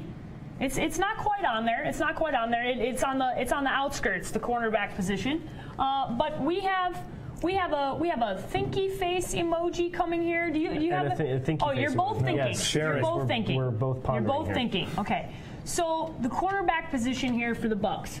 What is it about this draft pick that you are thinking about that you're not it's not necessarily you don't like the pick, it's a questionable pick. Yeah, I really wanted to see Tampa Bay improve their secondary, and this is a pick that does that. I like MJ Stewart. He's one of the highest character players in this draft, and he's a versatile defensive back, but what I really question is that I thought what was going to make this Bucs defense better was by getting a boundary guy. Yeah. And so that was going to enable Vernon Hargreaves to kick inside and play in the slot where he's better, so you get better in 2 spots. And so now you got 2 guys that are more slot guys, and I think you kind of missed an opportunity to get a boundary guy. And so it has me thinking I don't hate the player, I don't hate the pick, I just don't necessarily think it was the right pick for what they needed on defense. You're not in love with the pick. I will get to you. We'll get to you. But you can just ditto everything he said. Oh, ditto everything he said. Ditto everything he said. Accurate. No reason to even get into any more about the Bucs pick of MJ Stewart. Now, the Bengals. The Bengals have selected, this was a trade that they made earlier. They now made their pick. Safety, Jesse Bates out of Wake Forest. Guys, it's time to find those emojis so you guys can describe to the people how you are feeling about this pick specifically for the Bengals. As I said, the Bengals traded down. This is their pick. Safety, Jesse Bates out of Wake Forest. Let us show the emojis that the guys have now. We got a fire emoji. We got a heart eyes emoji. Kyle, I'll go to you first since you didn't really get to answer about cornerback MJ Stewart. That was very nice of me, kind of me. Jesse Bates, Wake Forest for the Bengals. What are your thoughts on this? Yeah, Bates is a really intriguing player. This is a redshirt sophomore, really young player. Only started 2 seasons at Wake Forest. Big wingspan. He's got a big tackle radius, and he's willing as a hitter. You know, he's got this wiry frame, but he takes a lot of guys by surprise when he gets downhill and fills gaps near the line of scrimmage because he can coil really well into his tackles. He has a bad habit putting his head down sometimes, which costs him consistency as finishing as a tackler. But he showed great ball skills and anticipation as well. This is a nice two-way player. Young, he still makes some mistakes. He's a little rough around the edges. Okay. But I really like the promise that he has. And when you think about some of the other defensive backs that Cincinnati has, with Drake Patrick, who's an early round pick, and William Jackson, who down the stretch last year played as one of the best corners in football. And now you're bringing in a young Jesse Bates to mix into that group. I think that's a really exciting core and nucleus for the Bengals secondary. Okay, so you like the pick. Yeah. You like the pick as well. Yeah, we got the heart. pick. You love the pick. Yeah. You got the heart eyes emoji. So what is it about the Bengals selecting safety Jesse Bates that you love a lot? Yeah, Bengals. Jesse Bates, my number 31 player in this draft, and I love what he does to complement this defense. You mentioned, Kyle, that he's got great ball skills. He's a center fielder. He's got a baseball background. He knows how to create turnovers. Yep. And they've got a dude up front, Carl Lawson, that knows how to get after the passer. They've got Geno Atkins. They've got Carlos Dunlap. They've got Michael Johnson. They've got some dudes to get after the passer. Now we've got guys in the back end with William Jackson, tremendous ball skills. And now you have Jesse Bates, who is some of the best ball skills in the class, playing center field, breaking on the football. You get that front end pressure complemented by guys that can attack the football on the back end. It's a really nice recipe for creating turnovers, which is a big part of winning in the NFL. Yeah, and the Bengals needed some help on their defense. They definitely wanted to shore up a couple of positions. Guys, we might take a quick break. I haven't decided yet. We got a pick coming in. I'm being told we're gonna hold off on the break. We'll take that break after I announce this pick for the Carolina Panthers. The Carolina Panthers have selected DB Dante Jackson out of LSU. Guys, you know what time it is. It's time to go pick up an emoji or a meme that you would describe this pick. It's making an appearance again. While you guys are looking at this, you guys are looking at the picture of DB Dante Jackson out of LSU. The guys are grabbing the memes and their emojis. Let's show what they got going on here. So, Kyle, who actually might understand the memeing of the meme. Whoa, don't actually, we're not sure. We're not sure. And we got a 100 emoji over here. Kyle, I'll let you go first here. What are your thoughts here with this meme? When you're looking at DB Dante Jackson? So just like you're unsure of my ability to utilize this meme correctly, I am unsure of the direction of this Carolina secondary. Yeah. You know, this is a team that traditionally has liked bigger bodies on the outside. And they drafted a corner last year in Corn Elder who you thought, okay, great, this is the guy that's going to play the nickel. Well, Dante Jackson fits that same mold. This is an extremely diminutive football player. Okay. You know, this is small stature. And this is where I thought he would have been best served in a nickel situation as well. So just like we talked about how we were hoping another team was going to go after, Tampa Bay was going to go after a boundary guy so that they can more properly implement another player on the inside at the nickel. This is that same situation where they're going small. They're playing small ball now, which kind of breaks the Carolina trend for what they look for in corners. Okay, so I would mention here that Steve Wilkes, who was the defensive coordinator, now moving on, he's now the head coach of Arizona. So maybe there's a difference in what they're trying to create there for the Carolina Panthers on defense. You have the 100 emoji. Yes. What are you meaning by the 100 emoji today? Because I can never tell what you're meaning by the emojis. I think the Panthers are keeping it 100 here. Okay. You know what I mean? So he's got it. He's on brand. It's just about something I talked about earlier today is that I really wanted to see them attack this secondary and get better. I was very concerned about their ability to cover an NFL passing game with all the different skill sets that you're offered. And while Dante Jackson doesn't necessarily give you the upside to play against some of the bigger wide receivers, he is fast enough to run with any player in the NFL. He's got low 4.3 speed, and he's a guy that you see these quicker, twitchier slot guys. Put Dante Jackson on top of him, and he can neutralize them. For everybody at home that's playing the drinking game, that when the Patriots make a trade, you take a drink. Now would be the time where you take another drink. Because guess what? The New England Patriots have once again made a trade. This time, the Bucs are trading down. The Patriots are moving back in. Are we shocked? Again, that the Patriots have come in and made a trade and addressed a position of need. Cornerback, Duke Dawson from Florida. Guys. Guys, the Patriots are doing Patriots things. This is I think the third or the fourth trade now. Yeah. The third of today. I think they made one yesterday too. This is the Patriot way. Go search for the emojis. Go get them. Oh boy, I think this might have something to do with the fact that Kyle, his team plays in the same division as the Patriots. So I think he's rolling his eyes because he's tired of Bill Belichick and Bill Belichick's ways. Joe, I'm going to go to you first here. Okay, you got the fire emoji. You thinking this is a good pick for the Patriots? Yeah, we saw how important it was for them to have a cornerback opposite of Stephon Gilmore. Yeah. They decided to bench Malcolm Butler for the Super Bowl, and then they really had a hard time stopping the Eagles. And I think that Duke Dawson's a senior. He's a player that's played inside and outside, and he's a true cover guy, and he's physical, and he's got ball skills. And so I really like that what they did here to address this need. And so they spent a lot of picks already improving their offense, developing the running attack. Now you've got another defensive back, a versatile guy, somebody that, Bill Belichick's really thrived using these types of players and putting them in the right positions. Another guy to add to that mix and be able to shore up their pass defense. So let's talk about the trade details here. The Bucs get 63 and 117 for the Patriots 56. So they move back 7 spots. They acquire 117 overall from the Patriots. The Bucs have actually been a team that's been really interesting. They've been very active, working the phones, making a lot of moves, which I think after last season's very disappointing season for Jameis Winston after the season prior where there was a lot of excitement coming into last season. I think it's interesting watching this team. So let's talk about this. Let's talk about New England here. Cornerback Duke Dawson. You had the rolling eyes emoji, and I can't wait to hear what the description is here. Patriots doing Patriots things. Okay. Right? I knew it. We talked about when we were looking at corners, I mentioned the name Isaiah Oliver as a press defender. Duke Dawson's cut from the same cloth. I was probably a little more comfortable with him playing a nickel, but for a scheme like New England's, where they're so aggressive and you can get them up on the line of scrimmage right in guys' face, it's a great fit. It's a terrific fit. And the fact that New England just working their way up and down and Paige continuing to not getting any credit for calling this at the beginning of the show, it's just it's typical.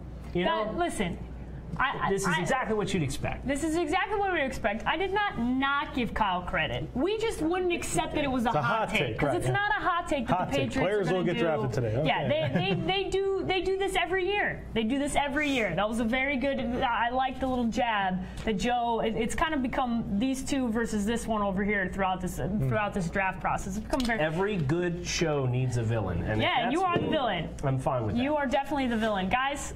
We put out on Twitter, some replies about who's winning the draft so far.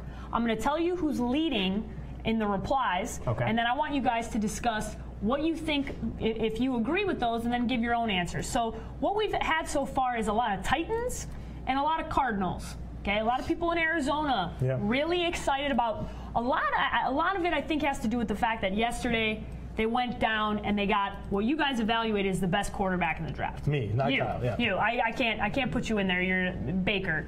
No disrespect to Baker. But you also like Josh Rosen. Yes, I do. So you guys liked that. Then today they go out and get a wide receiver, which is also a position of need for them.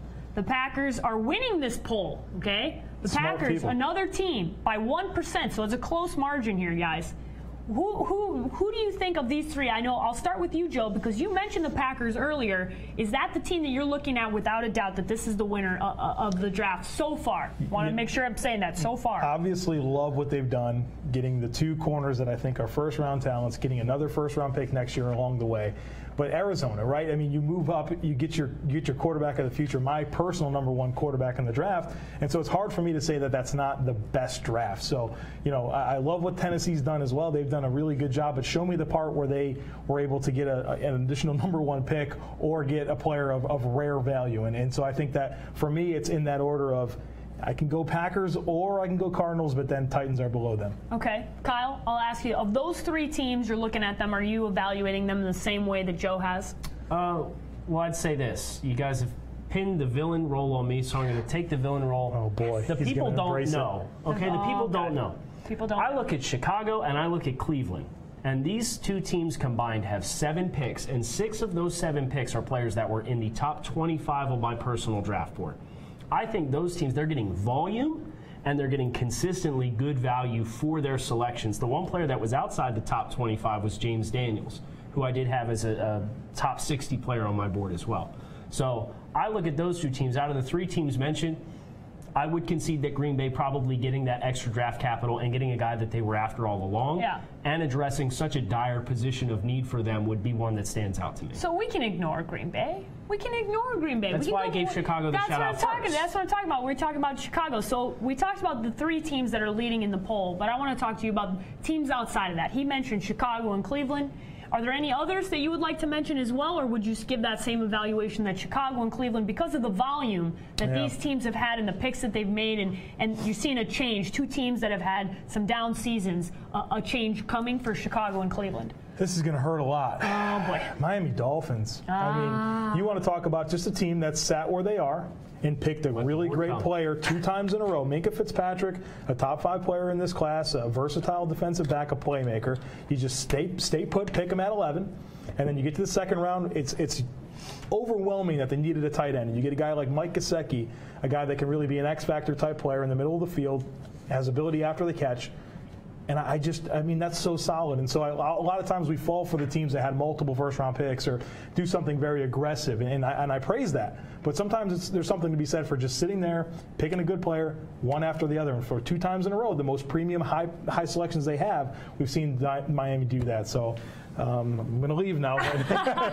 now that Kyle is very excited, he's sitting over here. He's like, I just want to hear you say more about the Miami Dolphins. As much as it's worth. And luckily for you, I have a pick so we can move on from your love of the Miami Dolphins. The Raiders. So the Raiders have selected P.J. Hall out of Sam Houston State. P.J. Hall, Sam Houston State, the pick for the Raiders. We do not have a picture, and I have a feeling that when these guys grab their emojis, it's not going to be great. It's not going to be great for the Raiders. The Raiders have been they've been a lot of moves. They've done some things differently. They've moved out. They've made some picks. They've traded back. And things are not looking great for the Raiders. Anytime the poop emoji is on screen, I got to go there first because it's the best emoji. So, Joe, tell us about why this pick specifically is getting the poop emoji from you. Not so happy. Yeah, you know, I know that they need to get a defensive tackle with Eddie Vanderdoes tearing his ACL at the end of the season, and so I definitely don't have a problem with the position, but there's better defensive tackles available, and P.J. Hall is a guy that really is a late riser in the process. I watched a couple of his game tapes late in the process so I could be familiar with him, and he didn't move the needle for me. He's a guy that I thought played with a lot of energy, but he didn't have any one trait to hang his hat on that made me say, okay, this is a player that somebody should invest high in the draft. And to me, you know, right here in the middle of the second round, this is still pretty high in the draft, and so I don't think they've really done a good job of securing a starter that I feel comfortable with right now. Okay, Kyle, I need to see the emoji again. I need to let the people know, the rolling eye emoji. So neither one of you is too excited about this pick. So what is it about P.J. Hall that you are not excited about for the Oakland Raiders? Hey, you want a small school interior defensive lineman. Nathan Shepard's here from Fort Hays State, who just blew up the Senior Bowl. P.J. Hall, big riser over the course of the last 2 weeks, a name that got really, really hot. This is a top 60 pick for a kid from Sam Houston State. I know he tested well, but you know, Joe's seen more of him than I have. I only really made time to carve out 1 or 2 watchings of him because he wasn't that high on my radar. And this reminds however long ago it was. Do you remember when Oakland picked the Ohio safety and they didn't have any film on him at ESPN? Yeah. They're like, that's how I feel with this pick. The P.J. Hall, I know he's a name that got hot, but this just feels like a gross misevaluation of the player in question, because I think that there's a lot more talent that I would feel much more strongly about than what I did from my watchings of P.J. Hall.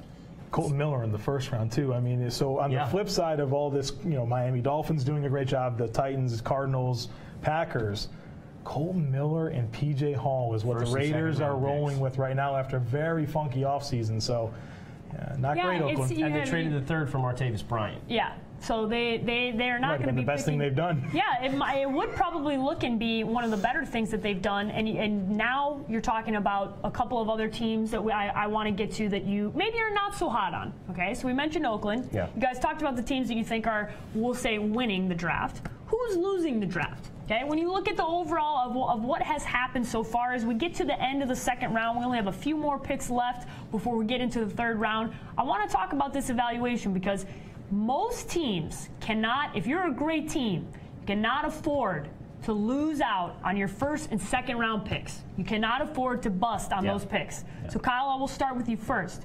When you look at what has happened so far, what is a team that you look at, and the question face emoji might not even be enough to describe what you're looking at from that franchise? Well, the Raiders are one, but staying in the AFC West, the Kansas City Chiefs, and this decision to trade up for Breeland Speaks, who was a really intriguing mid-round option, but to give up additional draft capital and go up and trade for this player with a top 50 pick was just really questionable to me, especially because you consider they took one of these players last year in Tano Passigno from Villanova, and they took him in the 3rd round, and I believe they traded up to target him.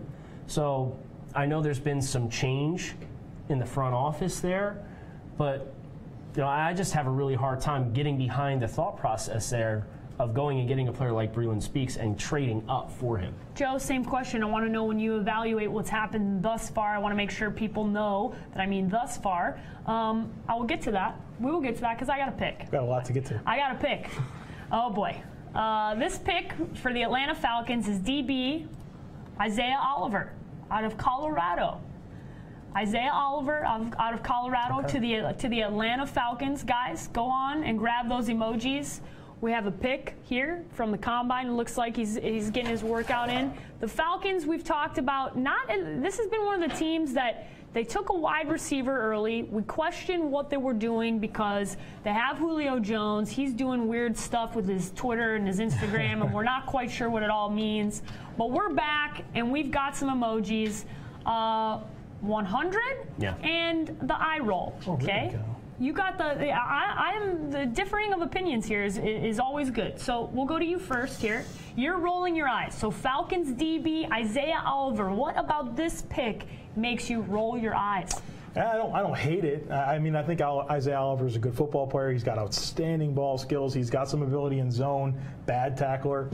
What I keep going back to is that who is playing next to Grady Jarrett? And right now, that is a gaping hole that will be wide open for opposing running backs to run through because they don't have anybody capable of plugging next to Grady Jarrett. And so with some of the defensive tackles available, Maurice Hurst, Nathan Shepard, a guy that I know you love, I just feel like this is not doing a great job of attacking your needs when there's value there. Sure. I think you're going to see probably a 2-down style player that Atlanta's going to target round 3 or 4, like a Kendrick Norton. Would be a good opportunity there for Atlanta. When I look at Atlanta's secondary... Yeah, you had the 100 Yeah, emoji, I did have the 100 emoji. So explain yourself here. Brian Poole's currently the nickel corner here in Atlanta. And you think about the strengths and weaknesses of Brian Poole. He's a physical guy, but I think Isaiah Oliver is a huge upgrade over him in the nickel role immediately. And if they end up departing from Robert Alford or Desmond Trufant, the 1st and 2nd round pick from 2013, you're going to have a guy that you can groom a little bit. But what I really love about this is Atlanta's aggressive defensive style. And Isaiah Oliver's coverage style is aggressive. So I didn't have this player graded as high as where he's been selected. But when you take into consideration the mentality of the team and the ability that they're going to have to cover and allow you to be aggressive because they're going to give you a little safety help over the top. They're going to play you in the middle of the field and let you jam guys at the line of scrimmage. I think that's a really nice marriage of strengths of the player and the philosophy of the defense. Guys, so one thing, and before we get to, I did ask you about your overall evaluation and some of the negatives, but there are more details being reported about LSU running back Darius Geis. So I want to get to these because this is this happens, it seems like, every year. There is a player that we don't know ahead of the draft had some, either it's an altercation off the field or an incident on social media. There are these things that come out, and they always seem to come out around draft time. Now, I'm going to read off a tweet here from Ian Rappaport. Why is LSU running back Darius Geis sliding?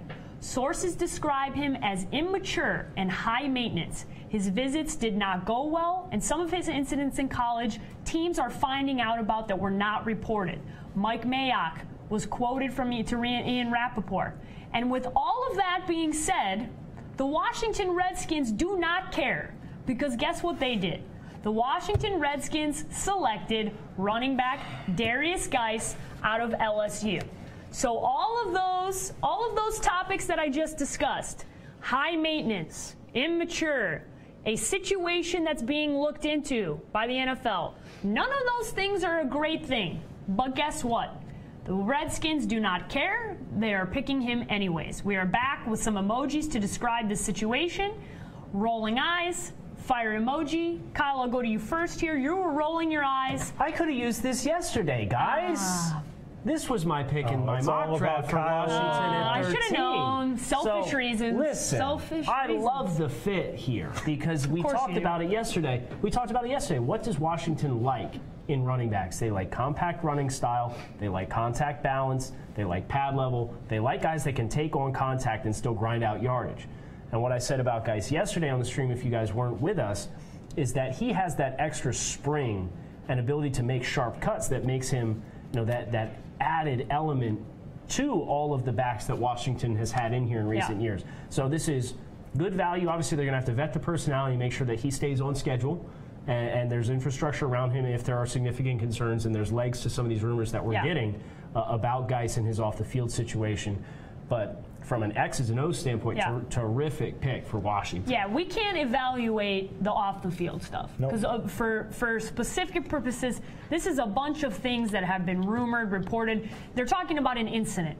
That incident could be anything. Could have been something with a female, could have been something without. We don't know what the incident was, and it hasn't been reported. So we're just looking at this strictly from a draft perspective.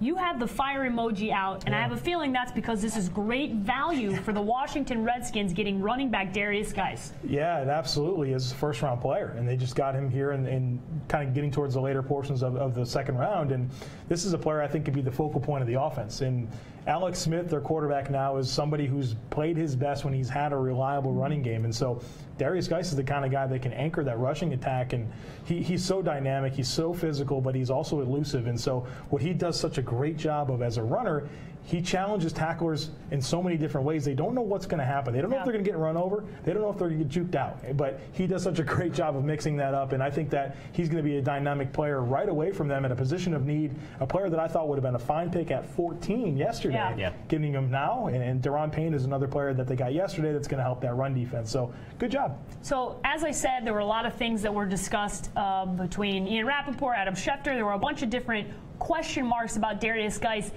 Right as I was reporting all of those things, the Washington Redskins go out and select him because guess what? That's just how these things happen. I have a question for you guys going back to one of the guys that they drafted last year. What does this mean now for Samaje Perine as they go out and get a Darius Geis? And they have quite a few backs that they like there. So I look at a Samaje Perine who was one of the guys from a fantasy football perspective. There's a lot of talk about him and him emerging. He had some fumble issues, and it seemed like Gruden did not take well to that, and he would fumble once, and you wouldn't see him the rest of the game. So what does this mean for Perine? I mean, Perine has had the ball security issues going back to Oklahoma.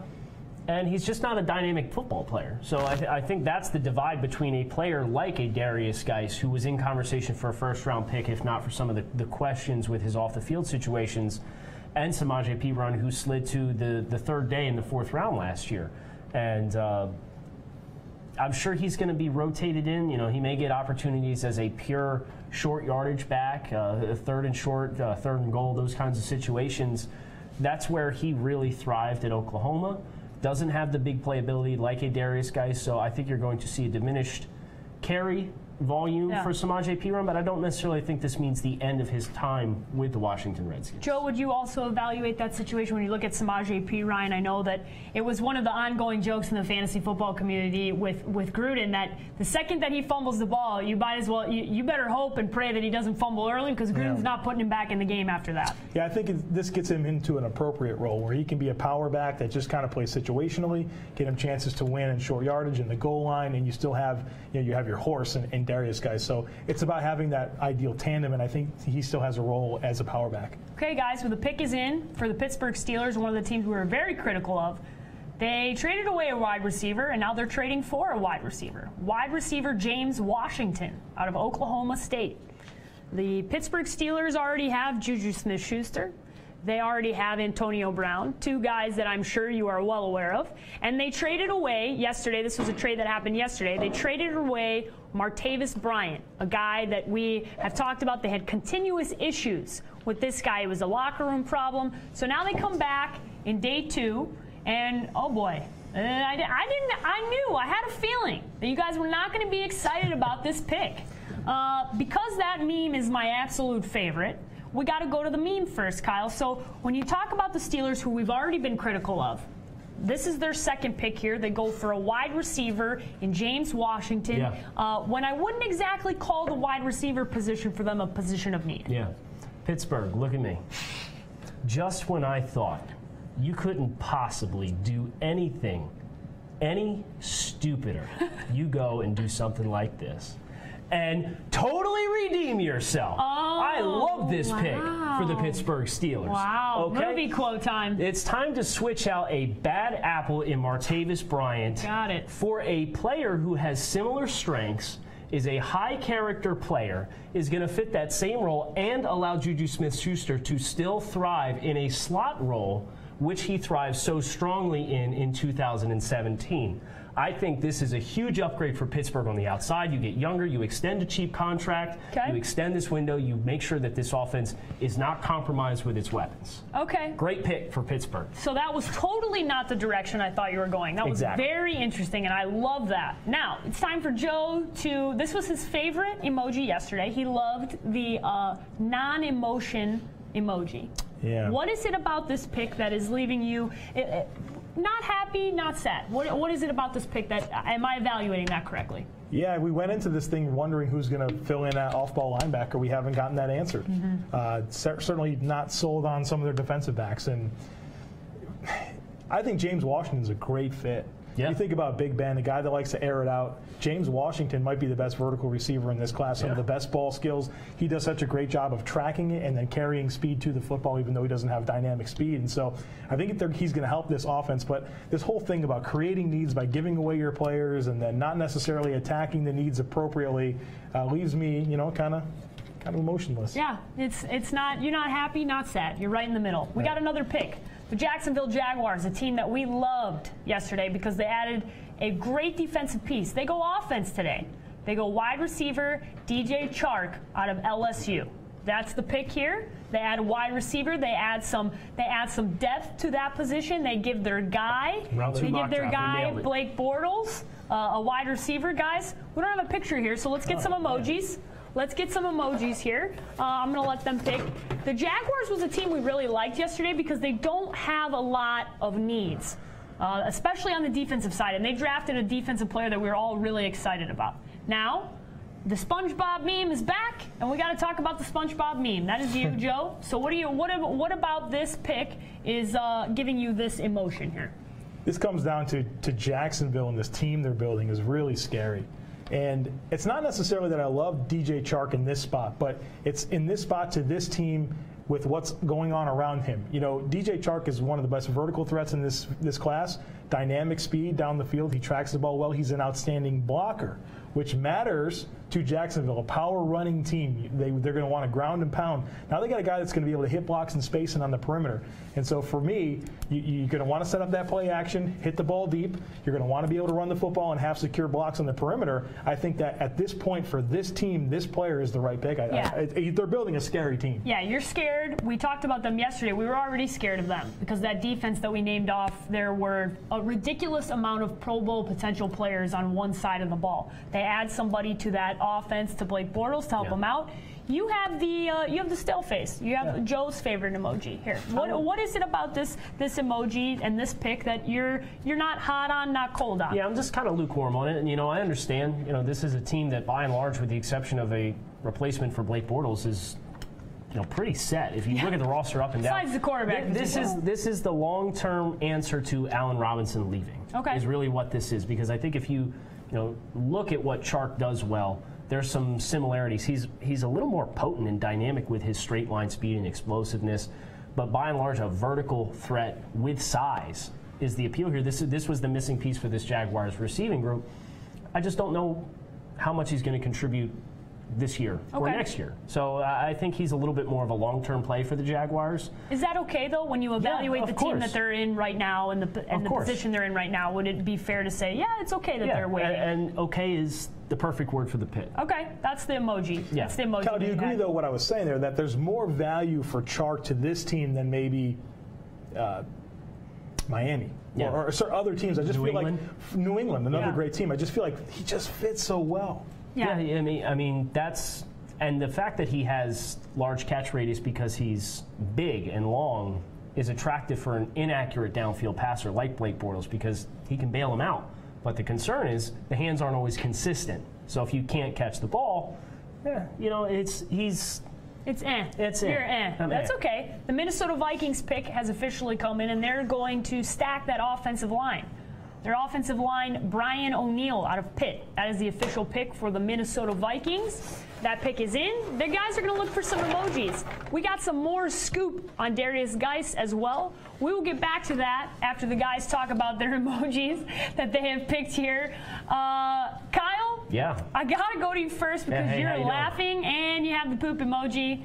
I would normally go to the Patrick because that's fantastic. Hard for me to pass on. That's hard for you to pass on. But you have two emojis here, and the rule on the set is if you bring out the poop emoji, we got to go to you first. I'm going to use this every pick now. Oh boy, yeah. Well, I'm going to ignore that rule, and I'm going to make a new rule. So, guys, what is it about this pick for the Minnesota Vikings offensive line, Brian O'Neill, that you, I'm guessing, do not like?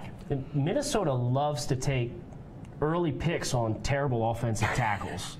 They did this with Matt Khalil a couple years ago. Willie Beavers. Not great. TJ Clemmings. Yeah. Oh, boy. There is a long, illustrious list of terrible offensive tackles that Minnesota seems to go after because they have attractive athletic traits.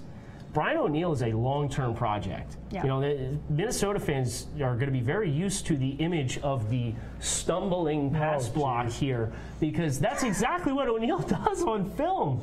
He used to be a tight end. Okay, so this is a long-term developmental pick. Oh, like the Seahawks like to try and make happen. I mean, worked out well. They're cut from that same cloth in that regard with the offensive tackle. So O'Neill, I hope you're not planning on playing him early because if you are, you're going to have problems. This is an extremely raw football player who has natural length and a lot of athleticism, but very little in the technique department. And they had a very strong offensive line last season, so this is an interesting pick here. You have the Patrick meme.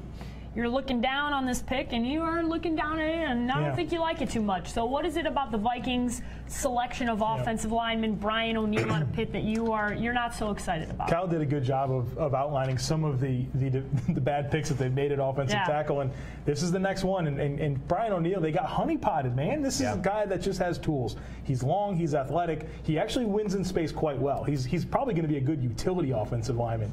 But this guy has so much work to do in terms of playing outside in the NFL. His pass sets are so sloppy. He doesn't have any type of anchor. He has no strength. And that's a recipe for a lot of work. So, again, this is a player that I think is a developmental project. They're taking him in the second round. They're calling on him probably to fill a role for them. But I don't think he's going to be able to work into this offensive line and not be a liability because he has so many shortcomings technique-wise. Guys, the Tampa Bay Buccaneers pick is in. DB Carlton Davis out of Auburn. Carlton Davis out of Auburn University to the Tampa Bay Buccaneers. They traded. This was a trade. The New England Patriots were originally picking here, and the Bucs have been one of the more active teams. They've been making a lot of trades. They've moved in. They've moved out. We have some emojis. We have one pick left in the second round. Doesn't look like either one of you two are excited. Joe, I'll go your way first. You're rolling your eyes? Yeah, I'm rolling my eyes. You're not excited about this pick for the Tampa Bay Buccaneers? Not that I'm not excited. I think it's a fine pick. I think it's a good pick. But this is exactly what we just got done criticizing them when they drafted the inside corner earlier, MJ Stewart from North Carolina. And so this is exactly what I was hoping for them to do, is be able to get a guy that can win on the boundary. Carlton Davis is not playing in the slot ever. But now you have a guy that can really work outside and enable you to move Vernon Hargreaves around, move MJ Stewart around. And so I think this is redemptive, but it's a little bit me rolling my eyes because it's like, man, you should have just done this earlier. I wouldn't have had to criticize you. Yeah. And now you're bouncing right back in with you, the Buccaneers. Okay, Kyle. Kyle, you're laughing. That's the thought process here. Just laughing. They must have heard us. Yeah. They must have heard us talking about how, you guys got to get that outside corner, and here they go. He checks all those boxes as a big, long, physical press corner. This is going to allow them some flexibility with the personnel. Brent Grimes getting older. Vernon Hargreaves has some questions. So now you're going to have a lot of options to kick inside. Who's going to be that guy, and who else are you going to continue to implement? You would think Brent Grimes continues to play on the boundary, and that's a great guy for Carlton Davis to learn from, because Grimes has made an excellent career out of being a technician to help him mask for some of the physical traits that he doesn't have that a Carlton Davis does have. Guys, we have another trade. The trades have been we've been all about the trades today. The Browns have traded down. The Colts are trading back in.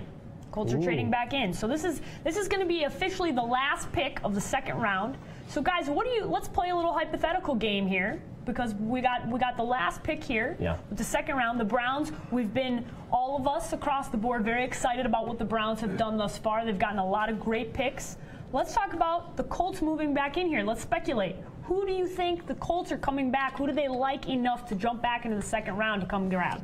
I just hope it's a solid pick. Yeah. You know, they've really swung for the fences here with their first 3 second-round guys that I think have some upside and potential, but nobody I'm overly comfortable stepping in right away, which is what the Colts need. So I'm hoping that when we get to pull the emojis after this, that I feel good about this, because it'd be nice for Indianapolis to redeem themselves. After Quentin Nelson, I've not really liked much of what else they've done. So is there a position you're looking at and you're going, they better address this position? Well, that's the thing about the Colts. They got a lot of they positions can go any direction. Take your pick. Yeah. I mean, so just get a good football player, and so I'd be happy with that. And I guess it's a little bit selfish, because I have to like the football player for it to you know, for it that's to be right. a good That's pick. your job. But that's what this comes down to. So I'm hoping that me and Chris Ballard can get back on the same page here. Kyle, same question for you. Same if you're page. looking, well done, well page. done. First time that's ever happened. Yeah. I can tell you that. Can you talk about what's going on here with the Browns? What are you looking at for the Colts? The decision to trade down? Yeah, the decision to trade down. I actually have the specs here. So we've traded our number 64 pick. This is coming from the Cleveland Browns official Twitter account. To the Colts for number 67 and number 178. So they moved down 3 spots, just outside the second round at the beginning of the third round. Yeah. They get a 5 and a 6. They get a 5 and the Colts are excited enough that they jump in. They jump in here and they draft. I got the draft pick here. The Colts D-end Tyquan Lewis out of Ohio State. This is a guy that they liked enough that they wanted to make sure that they closed out the second round and got their man. This is officially the last pick of the second round. The guys are grabbing their emojis. We'll take a quick break after this, going into the third round, but we're going to evaluate this draft pick. The guys got their emojis. What you guys got here? We got okay. We got a fire. We're differing again here. Yeah. We got a fire emoji and Joe's favorite emoji. Okay? Joe, I'm going to you first because you like this emoji, and I need you to talk about it. Well, the thing about Kyle and his emojis, we don't know if they actually mean what they're. That's I'm true. a wild card. He's the villain. As He's never described. wrong with it necessarily, but it goes in so many directions. Tyquan Lewis is a good football player. I think he's a versatile defensive lineman. They traded up for him. They didn't give up much, so I don't hate that. But I think this kind of goes back to what I was asking for in a way, in terms of getting a player that's very consistent, a double. If you look at Tyquan Lewis's production across 4 seasons at Ohio State, it's very consistent. He's got good measurables, so it's a very, very solid double. But I'm a little bit like, come on, could you not have done this? Yeah. The other 3 first-round pick or 3 second-round picks you had, because they're bringing me back a little bit. Okay. But Come on back. But missed some opportunities early. Yeah, Step down off the ledge. Step down off the ledge. You got the fire emoji. Yeah, is I it do. actually because you like It this is. pick? It Okay. is. We're just making sure that we're clear here. If you take an inventory on the players that Indianapolis has picked, Kamoko Toure aside is a bit more of a finesse player. Quentin Nelson, power player. Braden Smith, power player. Tyquan Lewis now, power player. They've got big, strong, physical guys on the line of scrimmage here. So Tyquan Lewis, Joe, as you said, you asked for a double. You're like, just give me a double. You don't got to hit it over the fence. This is a really strong double. Okay. This is a plug-and-play base 4-3 defensive end that you can feel really good about setting the line of scrimmage. He doesn't have great sack upside as far as he's not an overly flexible player, but his hands are powerful. He can collapse offensive tackles' pass sets if he catches them with his hands first.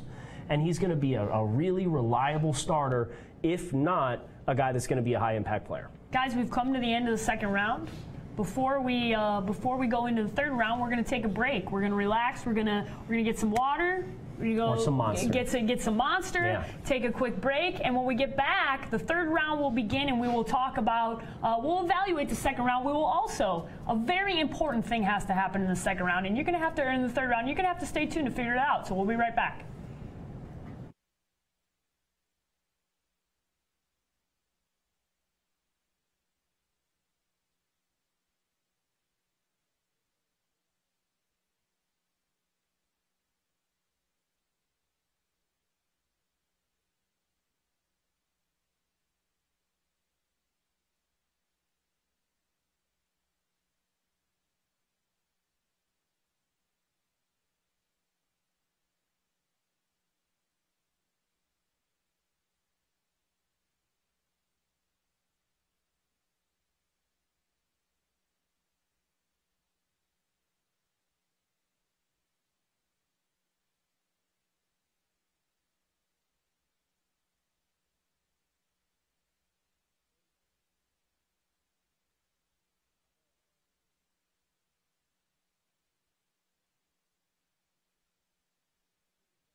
Welcome back to our Day 2 coverage of the NFL Draft. FRS football coverage. Guys, we're into the third round. We got a couple of picks that we want to discuss. Things are going to go a little bit faster here in the third round. They only have 5 minutes between the picks. So I know you guys are ready for this. Yes. The Raiders, they moved up. A little trade here, okay, with the Baltimore Ravens. So this is the thing. This is the thing, guys. We haven't exactly been excited about what the Raiders have done so far. So I'm going to see what you guys think here. The Raiders draft offensive lineman Brandon Parker. And I had a feeling it wasn't going to be great. Not great. That is the poop emoji for those counting at home. And the best meme available. We got a lot of. We're looking. We're trying to figure out what in the hell is going on.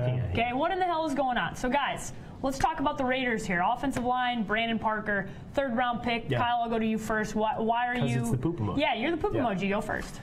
I wouldn't be surprised if he ends up being better than Colton Miller. You know, when it's all said and done. Not great. He developmental left tackle, small school, North Carolina intake. Really like the traits that he has. This emoji is not necessarily reflective of Brandon Parker as a prospect. I think fourth round would probably be adequate value for him. So early third round's a little early, but really what this comes down to is what is the direction of this team right now? 2 offensive tackles in their first 3 picks. They trade up for Brandon Parker, and they take P.J. Hall with their second-round pick. I'm looking at the investments that the Oakland Raiders are making, and I'm not sold on the direction of this team right now. You're not sold on the direction of this team, and neither are you. No. That is. You're doing the live look at the meme. You kind of have to, right? You kind of have to. I love where you're headed. So, what is it about this pick with Oakland that you guys are not really excited about? It's a really concerning draft that they're putting together, and it really speaks to their process. And I'm very questionable what's going on with Oakland right now. Brandon Parker's a fine developmental offensive tackle, but we're in the early portions of the third round, and they're mortgaging the future of the position on Colton Miller and Brandon Parker. And obviously, I've identified that as a major need for them. I always thought they'd go offensive tackle, but to go with these players, I just don't feel like you've gotten anything that you can be sure about. Okay. And so it's a position they value when they're getting projects. Guys, we have a couple of picks that have come in, and we'll go into the next one here. The Giants selected linebacker Lorenzo Carter out of Georgia. Let's get some emojis going here. I will catch you up on the picks that have happened thus far, and we'll get to the emojis. Browns defensive end Chad Thomas out of Miami. The Texans safety Justin Reed out of Stanford. We will go back to those guys. I just wanted to announce those picks because those are the picks that have come in. We will talk about this, though. Georgia linebacker Lorenzo Carter. What are the emojis we have to describe here, guys? Let's take a look. Thinking face emoji and fire emoji.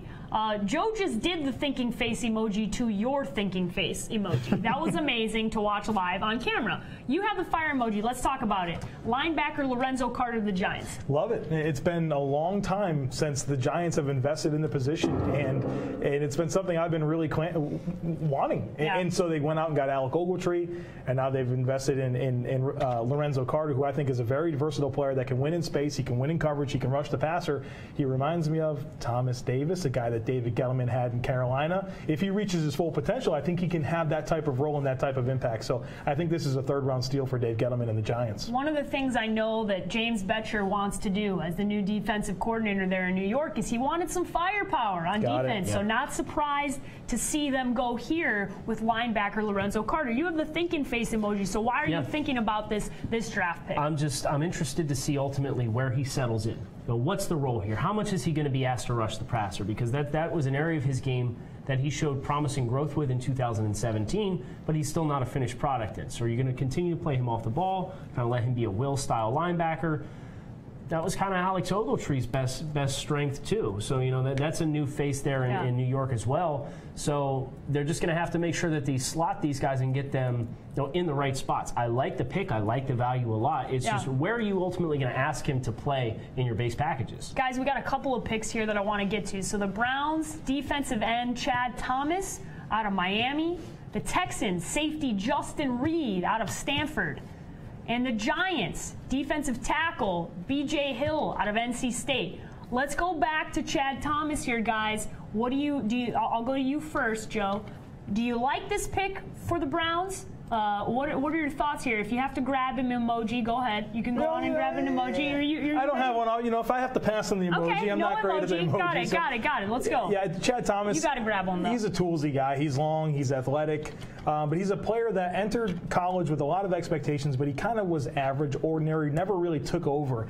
And when you have a guy with his type of toolbox and never really turns it into plays, making plays, it's concerning. I think that he's kind of an ordinary guy. He has some versatility, maybe to be an inside pass rusher and an outside edge setter. So I like that, but I don't know that this is anything that I'm overly excited about. I think it's just it's kind of a player that is he really going to get better because he never did in college. Okay, what are your thoughts here on the pick? Thinking man emoji. Okay.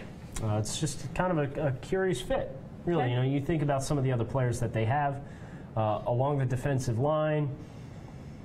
I'm not sure where he really moves the needle for me. Who is he replacing? Is he replacing Carl Nassib? Is that the thought process to bump Nassib down? Chad Thomas has some nice upside, can flex inside in some pass rush situations. I think that's where you saw him be most successful at Miami because he was playing around 280. Yeah. This is kind of a heavy-handed guy, but he's not going to turn the corner as a pass rusher. So you already had that style player in Emmanuel Ogbah. You have depth at the position. I was just surprised to see them go this direction, so I'm not sure who's going to be the odd man out here. And Cleveland has purged a lot of this roster. Yes. So I have a feeling, this is writing on the wall for somebody in that room. Who's that guy going to be? Yeah, the thinking face emoji. Guys, I want you guys to grab an emoji for this one because this is a guy that we talked about that fell a little bit, or you said right as the second part of this draft was ending, he's still on the board.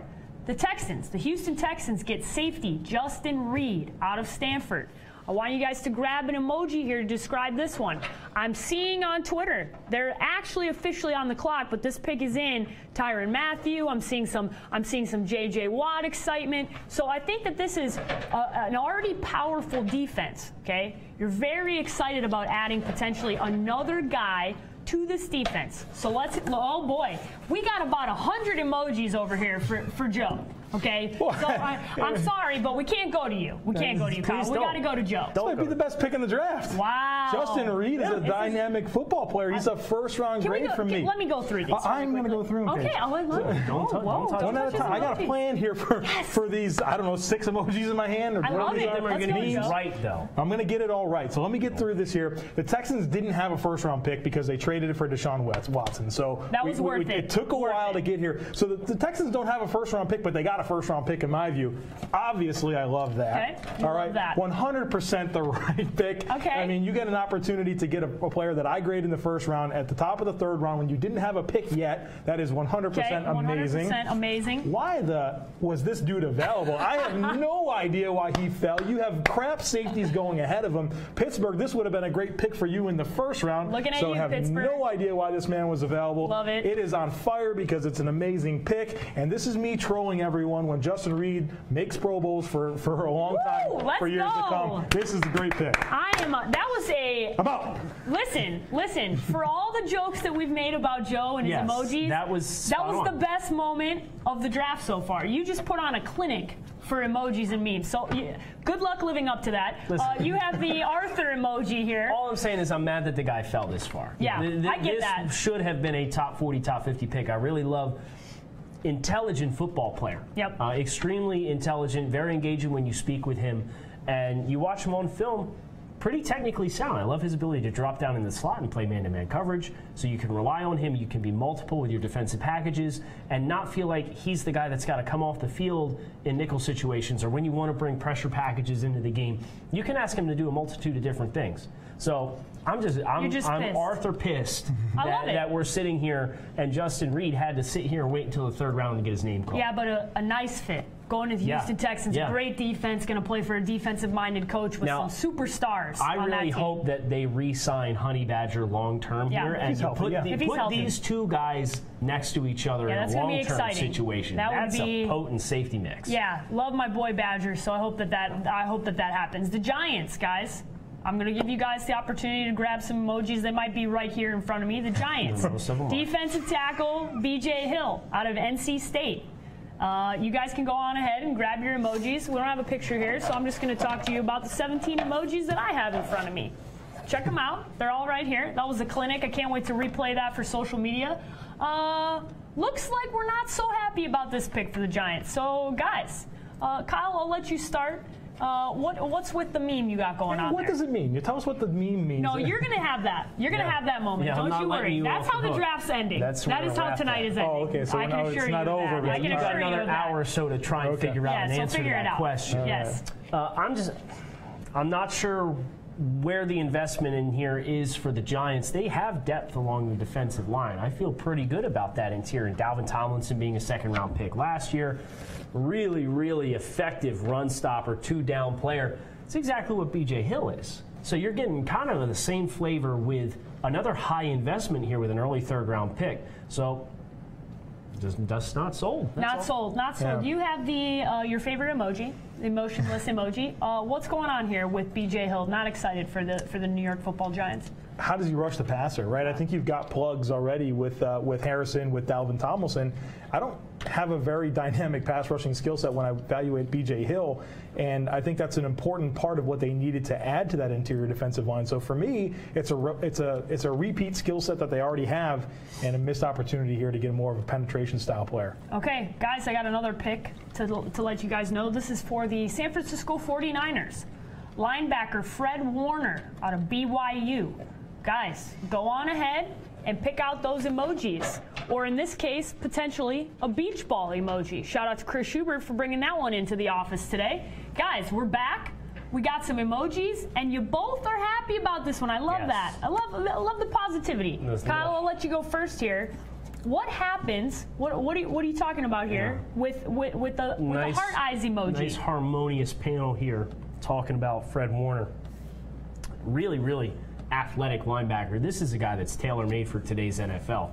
So we talked a lot about in the pre-draft process how San Francisco might be looking for a contingency plan for Reuben Foster. It turns out some of the off-the-field questions that have been introduced in this offseason for Reuben Foster may be much ado about nothing. Okay. The domestic incident sounds like it was some false information. So with that, and reliably plays zone coverage. Really like his change direction skills. He played some.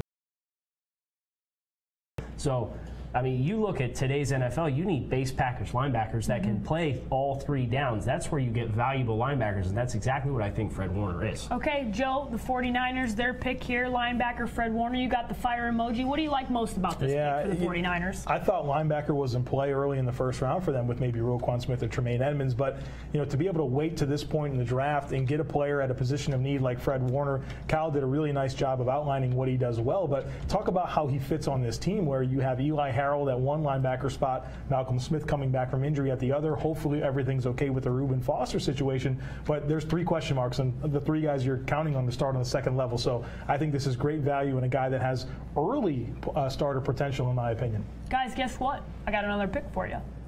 We're moving right along. This round only 5 minutes, so things go a little bit faster. Turbo round. The Denver Broncos select running back Royce Freeman out of Oregon. Guys, go on ahead and pick those emojis. We don't have a picture here, so go on ahead. Let's see what you got here. Oh, we're going back to the meme. We're headed back to the meme, and we're headed back to. This is a common theme here, guys. It's Groundhog Day here on FRS Network. It's a common theme here. We're going to see the same things over and over again. Kyle, I'll go to you first. This emoji is the stale face emoji. He's no emotions here. Okay, so what is it about this pick of running back Royce Freeman for the Denver Broncos that you're not overly excited about? Just keep C.J. Anderson if you're going to draft Royce Freeman in the third round, right? Boy. I mean, like, what are we doing here? Yeah, I like the idea that they're adding playmakers, right? I mean, that's something that's very important, and I'm not going to take away from that. But Royce Freeman's a guy that I think is a complementary back. He's a very similar back to what they had in C.J. Anderson, so I'm not exactly sure why you needed to release him, a high character guy, a guy that's had productive seasons for you. So you're going to go ahead and start working on this offense, but I just didn't feel like they needed to do this. And if you're going to release C.J. Anderson, drafting Royce Freeman, doesn't make a lot of sense. It's Groundhog Day. It's Groundhog Day. Groundhog Day. We're back with the memes.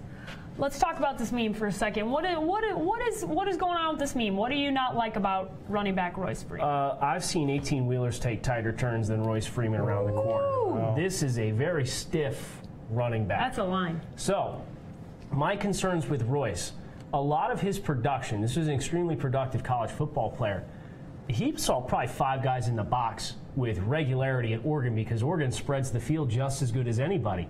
Really concerned about his vision, and when he was given the opportunity to get outside, he took these big sweeping turns around the edge. Didn't see any ability to stick the foot in the ground and go. Okay. So unless you're going to play him in between C-gap to C-gap between the tackles, in which case, as Joe said, you had that player. C.J. Anderson didn't cost you that much money. Right. He wasn't that old. He didn't have that much tread on the tires. This is a really lateral move, if not a negative move, because you're investing a 3rd-round pick in a cut. So that's a big yawn from a fantasy perspective, because I see a couple fantasy analysts here on Twitter talking about Royce Freeman and his potential. How did C.J. Anderson work out over the last few seasons? If that's the comparison you guys are making, and Kyle, you just said it's maybe even a downgrade. From a fantasy perspective, stay the hell away from that. Do not listen to. I'm seeing a couple of fantasy analysts. I don't know what the hell they're looking at. Do not listen to that. Listen to these guys. That's not good. And as the fantasy football queen, I'm telling you, don't do that. Don't dynasty drafts that are already starting up. Stay away. Stay away. All right. We got another pick. The Jets. Defensive tackle Nathan Shepard out of Fort Hays State. Guys, go on ahead and pick up those memes. Pick up those emojis. Let's see what you got here. The Jets obviously made their splash early in the 1st round. Sam Darnold, a lot of excitement around him. Jets fans were pretty jacked up over the last few days. I'm getting a lot of tweets about that. Are they going to be excited about this? I am guessing yes, because we've got a lot of good. We've got a lot of good up here. Since you have three things. Okay, you got the 100, the Arthur, and the hard eyes. So explain yourself. Why are you so excited about the New York Jets and this pick for them? Here's the thing. I'm not excited because I'm a lifelong Miami Dolphins fan. Yeah, and they picked one ahead of you. This dude's a monster. Yeah, unfortunate for you. This is a 6'5", 310 pound. This is a quintessential New York Jets football player. He's a freak. Really? Yeah. You think about the guys that they've implemented up front. Shepard's cut from the same cloth. You know, when you see a guy that punches Will Hernandez and knocks him completely off his pass set at the Senior Bowl, and is able to pull him off of his set. He ran circles around Will Hernandez at the Senior Bowl, who was pretty consistently one of the best players there, regardless of position. So seeing a player of this caliber go to a team like the New York Jets, who have been so potent defensively and are restocking this defensive line after losing Sheldon Richardson and Muhammad Wilkerson, you know, hat tip to them, because this is a great add, a great value. This was a player that was one of my top 30 players overall in the draft class. Yeah, I was interested to see where you had him on your. So what was his overall draft grade? Where did you have him here on your list? Because I like 21. 21. So this is a great value pick. Yes, you're saying terrific. This is a terrific value this is pick. An excellent pick for the Which Jets. is why you get quite a few emojis and exciting things going on here. All right, Joe, you got the fire emoji. Let's talk about this pick. D-tackle Nathan Shepard out of Fort Hays State. What do you like, and why does it earn the fire emoji for this pick? He's outstanding. You watch his tape; he beats dudes up. I mean, he is. That's pretty good. And when you come from a small school like Fort Hays State, you want to see that. But then he was a man possessed at the Senior Bowl. He was unfortunately he belonged. Right. He proved he belonged with the best of the best, and it was unfortunate that he got injured there. But I love how Todd Bowles has done a great job of getting the most out of players like this. So I'm really excited about him going to this defense, because he's got those long athletic physical traits, power that Todd Bowles has had a lot of success with in the past, and so replacing some of the guys they've lost in recent years with a guy like Nathan Shepard and pairing him with Leonard Williams, and you kind of rebuild that defensive line. Yeah, this defense is a defense that last season they saw the addition of Jamal Adams and a little swagger that came back to this. They danced their pants off. Yeah, that video that went everywhere, all over the internet. They were freaking out. Okay, that defense has gotten a swagger about it. That's the swagger you saw when Todd Bowles was the defensive coordinator here in Arizona. Brought that to New York. I think this is a good addition for them here. What do you got here? Because then I'm going to go to a pick. It's an urgent question, though. Oh, boy. Paige, I know how up to speed you are with social media and trends. True. What was your favorite song for the Jets Dance to Anything trend? Oh, man. I personally like the Charlie Brown. That was great. That was a good one. That was a good one. I'm going to have to think on that. I'm going to have to think. I will get to that answer. Please. I will for sure get you that one. But we got a couple of picks here. Okay, we got a couple of picks. One that is near and dear to your heart, so we definitely got to get to that one. Right after the Jets, the Dolphins. the Dolphins selected linebacker Jerome Baker out of the Ohio State University. Guys, go grab those emojis. Let's talk about the Miami Dolphins. We've actually, unfortunately for Joe, he had to fall on the sword and talk about how he loved what the Miami Dolphins had done already.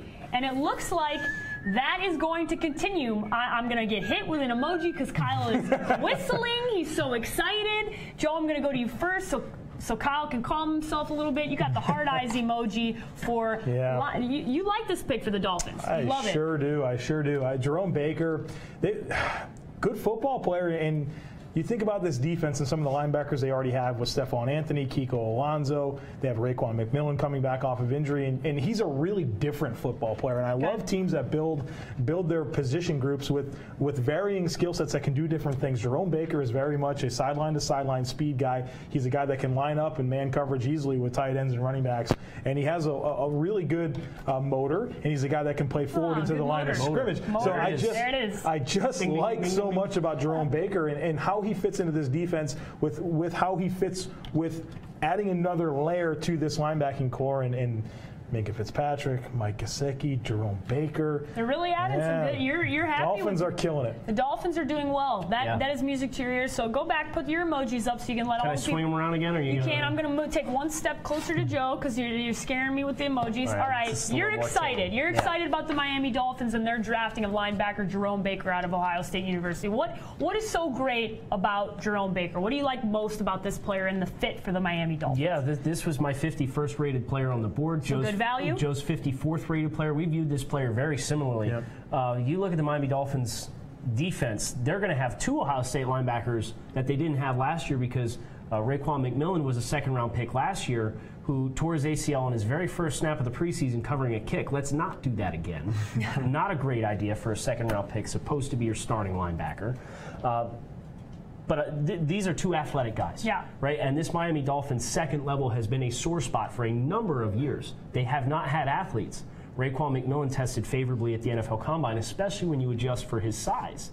This was a prototypical build, big strapping guy on the inside. Jerome Baker can fly around. You know, there's no more seeing Kiko Alonso aimlessly drifting in zone coverages, failing to pick up guys running into his area. Jerome Baker's terrific in that regard. So I think those two guys infused on the second level with Minka Fitzpatrick, the Dolphins' back seven has some playmakers now. And that was what I really felt this team needed. So I'm excited about this pick in that regard. All right, guys, we got a couple of picks here to go through. We're going to get to the Washington Redskins, who selected offensive lineman Jerron Christian out of Louisville. Guys, do you like this pick? Let's go get some emojis. Go on ahead. I don't know if we're... you don't know if you have an emoji for this one? It doesn't look like... not great. Oh, boy. I think we might move through this one quickly because it looks like you guys are not so happy. You got the SpongeBob meme. Go ahead. Live look at Kyle. He's not too excited about this for Washington. I don't think it's telling in a good way when you implement a player and force him to switch sides of the offensive formation depending on the play calls. Jerron Christian played both left and right tackle at Louisville throughout the course of his time. On a snap-by-snap basis, changed sides. So first of all, shame on you, because I can't watch your film without really, which side of the line is he on when he's up and Lamar's getting the snap? Jerron Christian, a lot of favorable tools. Okay. And he's kind of all over the map as far as his ability to frame blocks and utilize his feet to stay square on defenders. The hand strike placement's something that needs to be improved upon, but he's big, he's tall, he's long. Mel Kiper was convinced this guy was going to be a top 32 pick. He put him in his mock draft at one point. Just not a day two pick for me. He's a little too raw. Not a day two pick for you. You're rolling your eyes. You're not too excited about it. Yeah, I don't like the player. I don't like the fit. I mean, this is a team with that didn't have an issue at tackle. Morgan Moses and Trent Williams, and even behind him, the best swing tackle in the game, and Ty Nsekhe. And now we're adding in Jerron Christian, who's a player that is very similar in a lot of ways to Brian O'Neill, who we profiled earlier, another bad offensive tackle that was drafted here on day two. And so this is a day two offensive lineman. These guys are expected to be starters. I think Christian's a project, and he doesn't fill a position of need. Is he going to play guard? Because maybe that's where they needed some more help. But I don't think he has that type of power skill set. So I'm rolling my eyes. I'm confused. Not great. Neither one of you guys is too excited about this pick. This next pick, guys, came off of a trade. The Ravens trade down with the Chiefs. The Chiefs trade back in Okay, we were critical of the Chiefs earlier. Are we going to be critical now? The Chiefs, defensive tackle, Derek Nottie from Florida State University. Okay. Guys, let's go grab some emojis. The old chefs are back in it. They're coming back. They're making another pick. This was defensive tackle Derek Nottie from Florida State University. The emojis are here. We're ready to discuss. Have the Chiefs redeemed themselves? You got the fire emoji, Kyle. Are you excited about this pick? Partially. It's Listen. Partial redemption. half on fire. Half fire. Well, listen. If you're talking first and second down and running situations, Derek Nice, tremendous. Yep. Like really, really stout player. He gets knocked because he's only 6'1", but he's got length. So this is a player that has the extension ability to really roll up offensive linemen at the point of attack and really hold the line of scrimmage. Not a 3-down player necessarily. So that's where Kansas City's going to have to continue to look for, and I don't think they got it with their earlier selection of Breland Speaks. You know, they're going to need to get more interior penetration. Derek Nittie's not going to be that player for them, but I really love the skill set that this guy's going to bring to first, second, and running situations. What do you got the 100 emoji here? So you excited about this? Yeah, I'm with you. I'm with the pick here. This is this is appropriate value, I think, for Derek Nottie. Unfortunately, he doesn't give you much against the pass, but what he does have is an elite run-stopping skill set. He might be the best point of attack player in the draft. He just doesn't get moved, and he is easy. He doesn't have any issues disposing of blocks either, and so I love that. It just doesn't give you any pass rush, but Breland Speaks may be able to give you some more of that, and so a good rotational player that I think will fill a valuable role for Kansas City. And one more thing here, Reggie Ragland, their second-level defender, is a guy that really requires bodies to be kept up off of him. So you got a space eater now in Derek Nottie. So that's another great way that he fits this team. Okay, guys, we got another trade.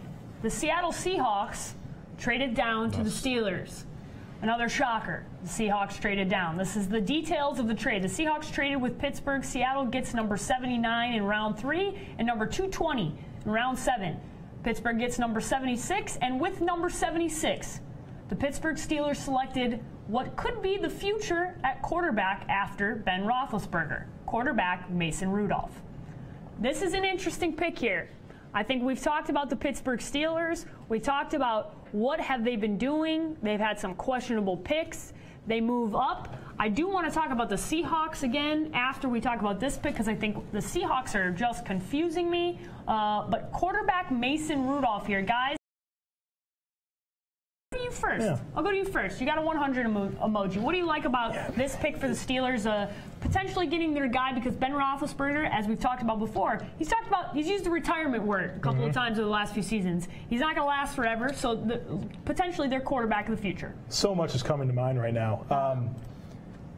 I really like the idea of having a plan at quarterback, right? So maybe that window is diminishing for Ben Roethlisberger, and it's hard because you'd like to see them add players that are going to help them right now. And Mason Rudolph is not going to help them right now. But they just drafted James Washington earlier. James Washington and Mason Rudolph are one of the most dynamic duos passing, quarterback to wide receiver in college football for a long time. And now you have an opportunity to kind of groom this transition. Ben Roethlisberger is going to play for as long as he wants to, but when he's ready to hang it up, you have that plan in place. And Mason's a guy that I think does need to sit for a while. He has that opportunity. He's coming from a Big 12 offensive spread, wide open type of passing game where it's going to take an adjustment period for him to learn the pro game, but he's got great deep accuracy. He pushes the ball down the field. He's an intangibles guy. I mean, off the charts character. Yeah. And so I like him as the long-term successor for Ben, and it gives him the time. But James Washington's there, and that's so fun to me to have those guys together at the NFL level. Okay, Kyle, I'm looking at you. You're emotionless, so not bad, not good. What is it about the Steelers? They move up. They get potentially their quarterback of the future in Mason Rudolph here later on in the draft in the 3rd round. What do you like here for the Pittsburgh Steelers, and what don't you like? Because you seem to be you're in the middle here. Yeah. Pittsburgh just took a mid-round quarterback last year in Josh Dobbs.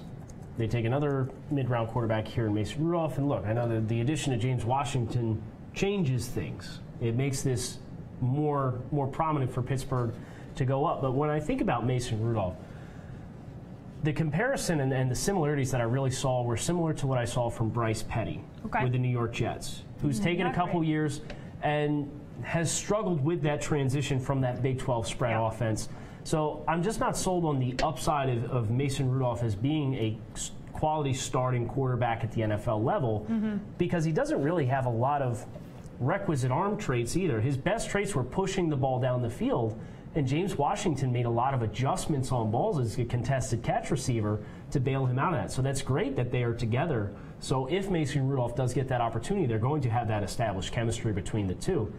But Mason Rudolph, for me, was more of, reliable backup. He can be a spot starter in a pinch or if you have an injury with your starting quarterback.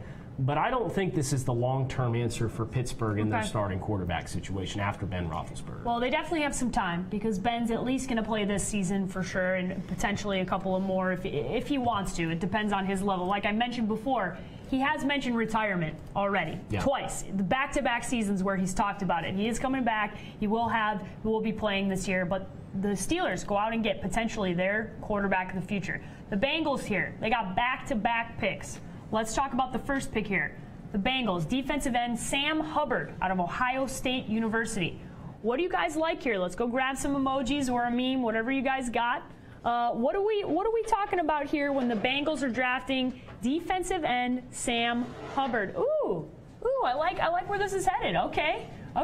We got a heart emoji. Yeah. What's going on here? What do you like about this pick for the Bengals? It's a good player. Yeah. Sam Hubbard, is one of the most fundamentally sound, powerful, technically refined defensive ends that you're going to see coming out of college. He's not super athletic, so that's why he's available right now at this point in the draft, but he is so polished in terms of his technique. He knows how to beat blocks, and he can really be that base end opposite of Carl Lawson. And so now you've solidified your defensive end combination for years to come with Lawson and Hubbard, and I think they're complementary players that fit perfectly. Kyle, what do you like about this pick or not like about this pick? Patrick Starr. Oh, Tigers don't change their stripes. Oh, boy. Cincinnati, get it? Tigers, Bengals? Yeah, we're there. We got it. You guys got it? Listen, thanks for catching us up on that one. Cincinnati's got a type with edge defenders, and that's why you saw Carl Lawson's kind of that linebacker hybrid, Peter Boulware style rotational pass rush linebacker from when Marvin Lewis was with the Bengals, or with the Ravens. They like big, long arm, physical, powerful guys that don't necessarily turn the corner with a lot of burst and juice.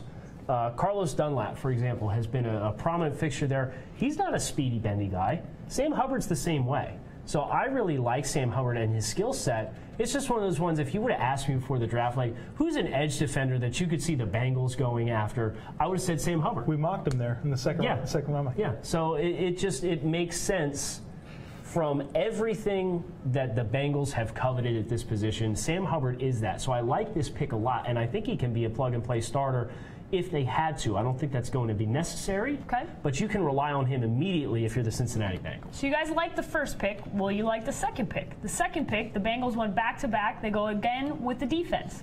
Linebacker Malik Jefferson out of Texas. I'm curious to see. I know you guys really just like defensive end Sam Hubbard. The Bengals are stacking up on defense here. They go back-to-back. They had a defensive end. Then they go linebacker out of Texas. The guys are grabbing their emojis. Oh, I don't know what I did. We are, it looks like we've had a change of pace here. Joe, I obviously need to go to you first. There is no choice in the matter but going to you first. I panicked. I panicked and grabbed it. I panicked and you grabbed it, so please tell us explain yourself. About what's going on with this pick and that meme.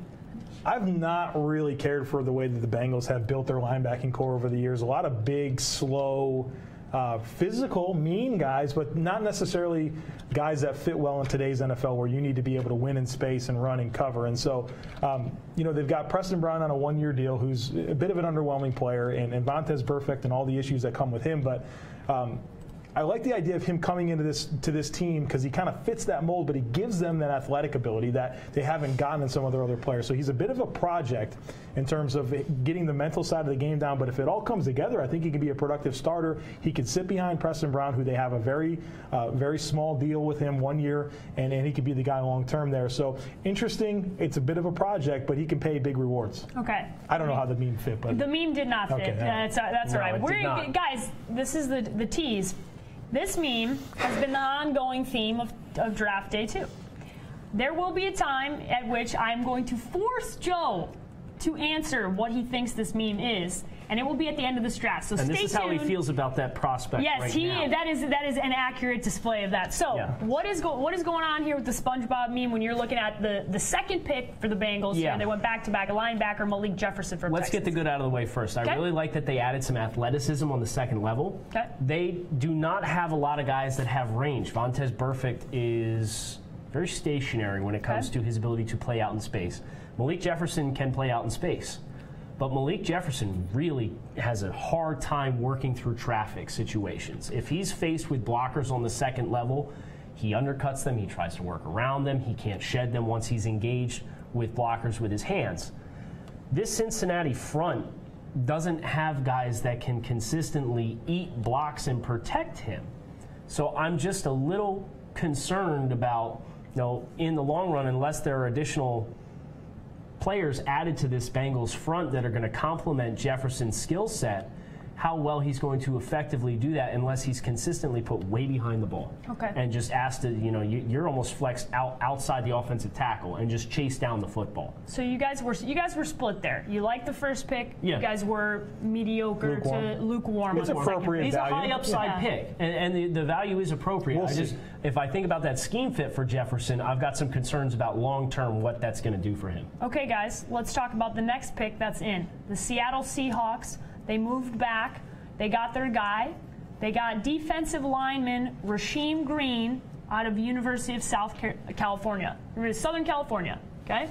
What is going on? I'm looking at your face because I'm very excited to see where this is going. The Seahawks have been a team that they haven't had a lot of picks. The pick that they did get, we mocked. And now it looks like we are going to mock the next pick for the Seattle Seahawks. So, Joe, I'll let you. Oh no, you got the poop emoji. You got to go first, Kyle. Go ahead, Kyle. You got to talk about. Listen, the Seahawks. You brought this up to me today. Yes. Please, Seahawks fans, before you send me anything in my mentions about how I'm trashing the Seahawks, please go look at your drafts over the last few years and then come talk to me, because it hasn't been very pretty. And things are not looking up because we have not liked what's going on for the Seahawks now. The poop emoji is out. Why is it out for defensive lineman Rasheem Green out of USC? So this is the 79th overall pick in this year's draft. Yep. And Rasheem Green was rated 138 on my draft board.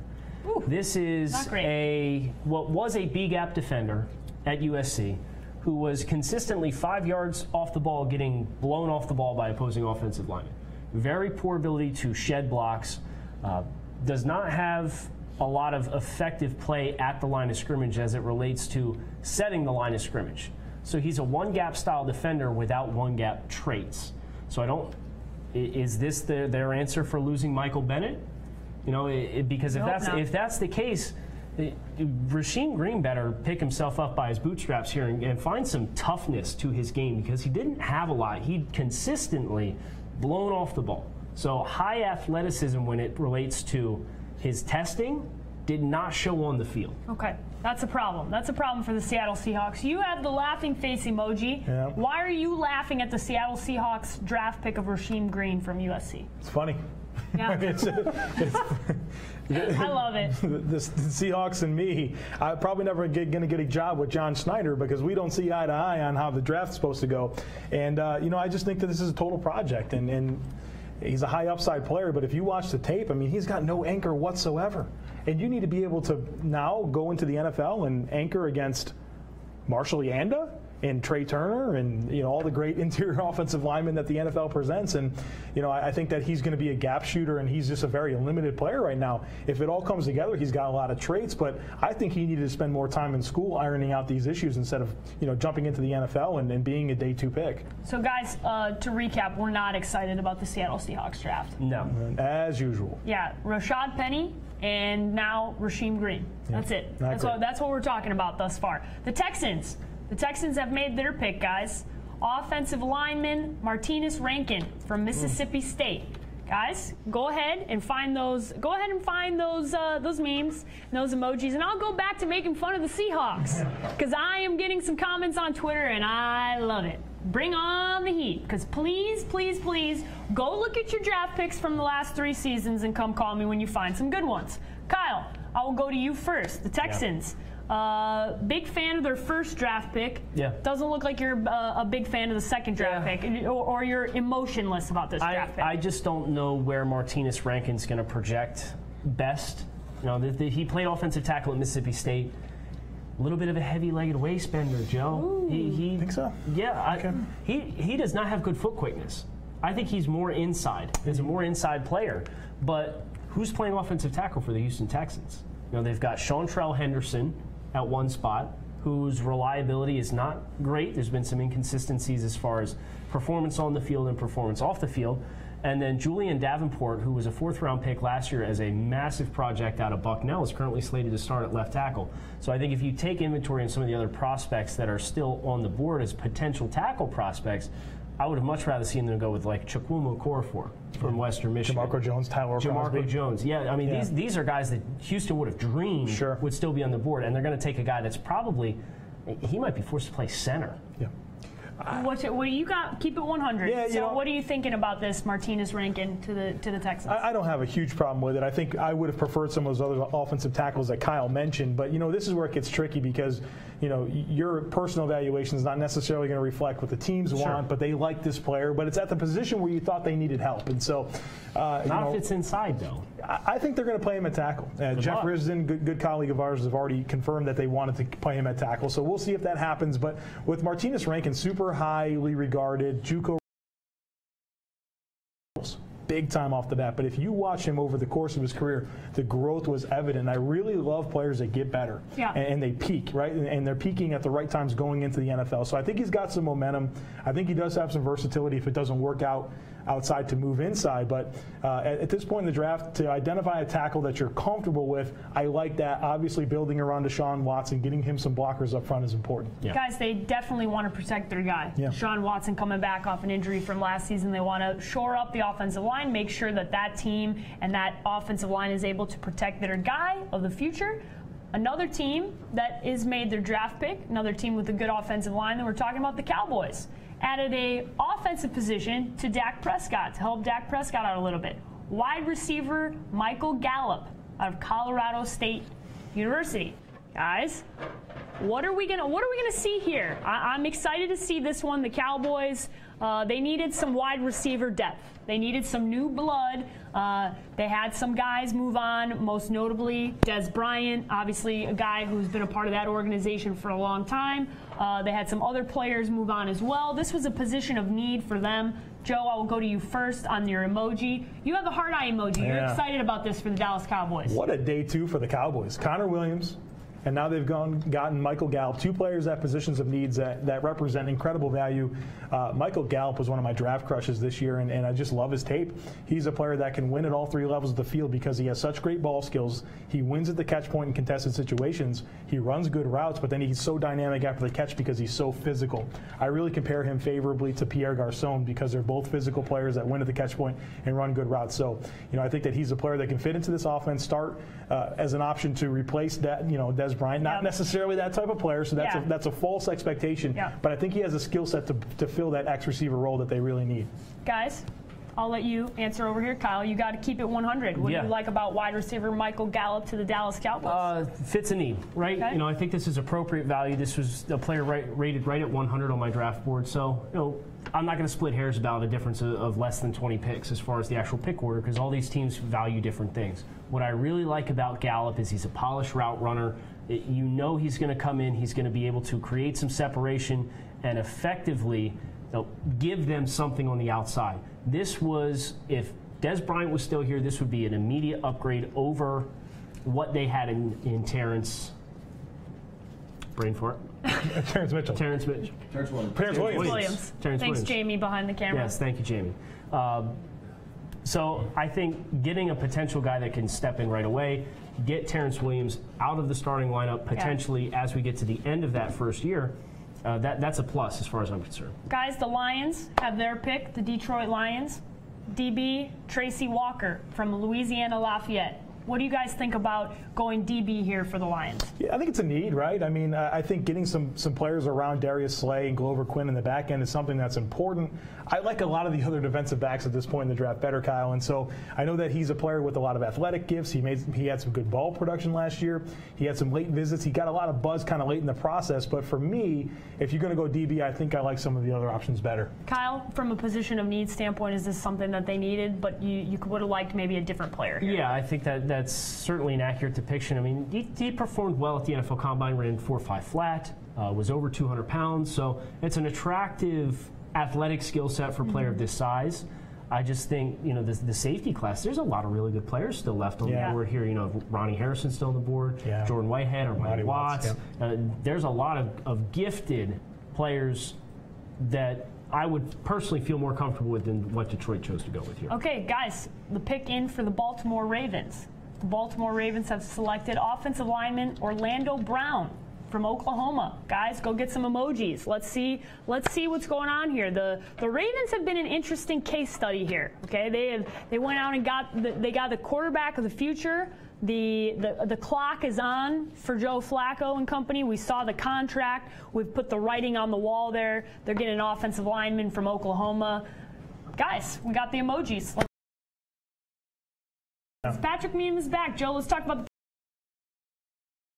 that got that meme. How long has Ozzie Newsome been the general manager for the Ravens? I mean, probably a decade or something. Yeah, a long time. This has just been him during the draft, right? For all these years, just kind of looking down at everyone look at Ozzie are you just going to let good players keep falling to me every year, and I'm just going to build, the best football team I can? And so I think this is just another example of good players falling. Ozzie Newsome saying, well, that's going to be the end of your fall because you're a good football player that I think can help us. Now, let's face it, Orlando Brown's combine was arguably the worst of an offensive lineman ever. Okay, but if you watch the tape, this dude is one of the most physical, powerful run blockers. He's got so much length, and he squares up so well in space that he's just hard to get around. I get it, he doesn't have great foot speed, but I think he has a lot more potential. This is a player that before the combine, you were not going to find a mock draft without him in the first round, and credit to Ozzie Newsome for letting the slide stop.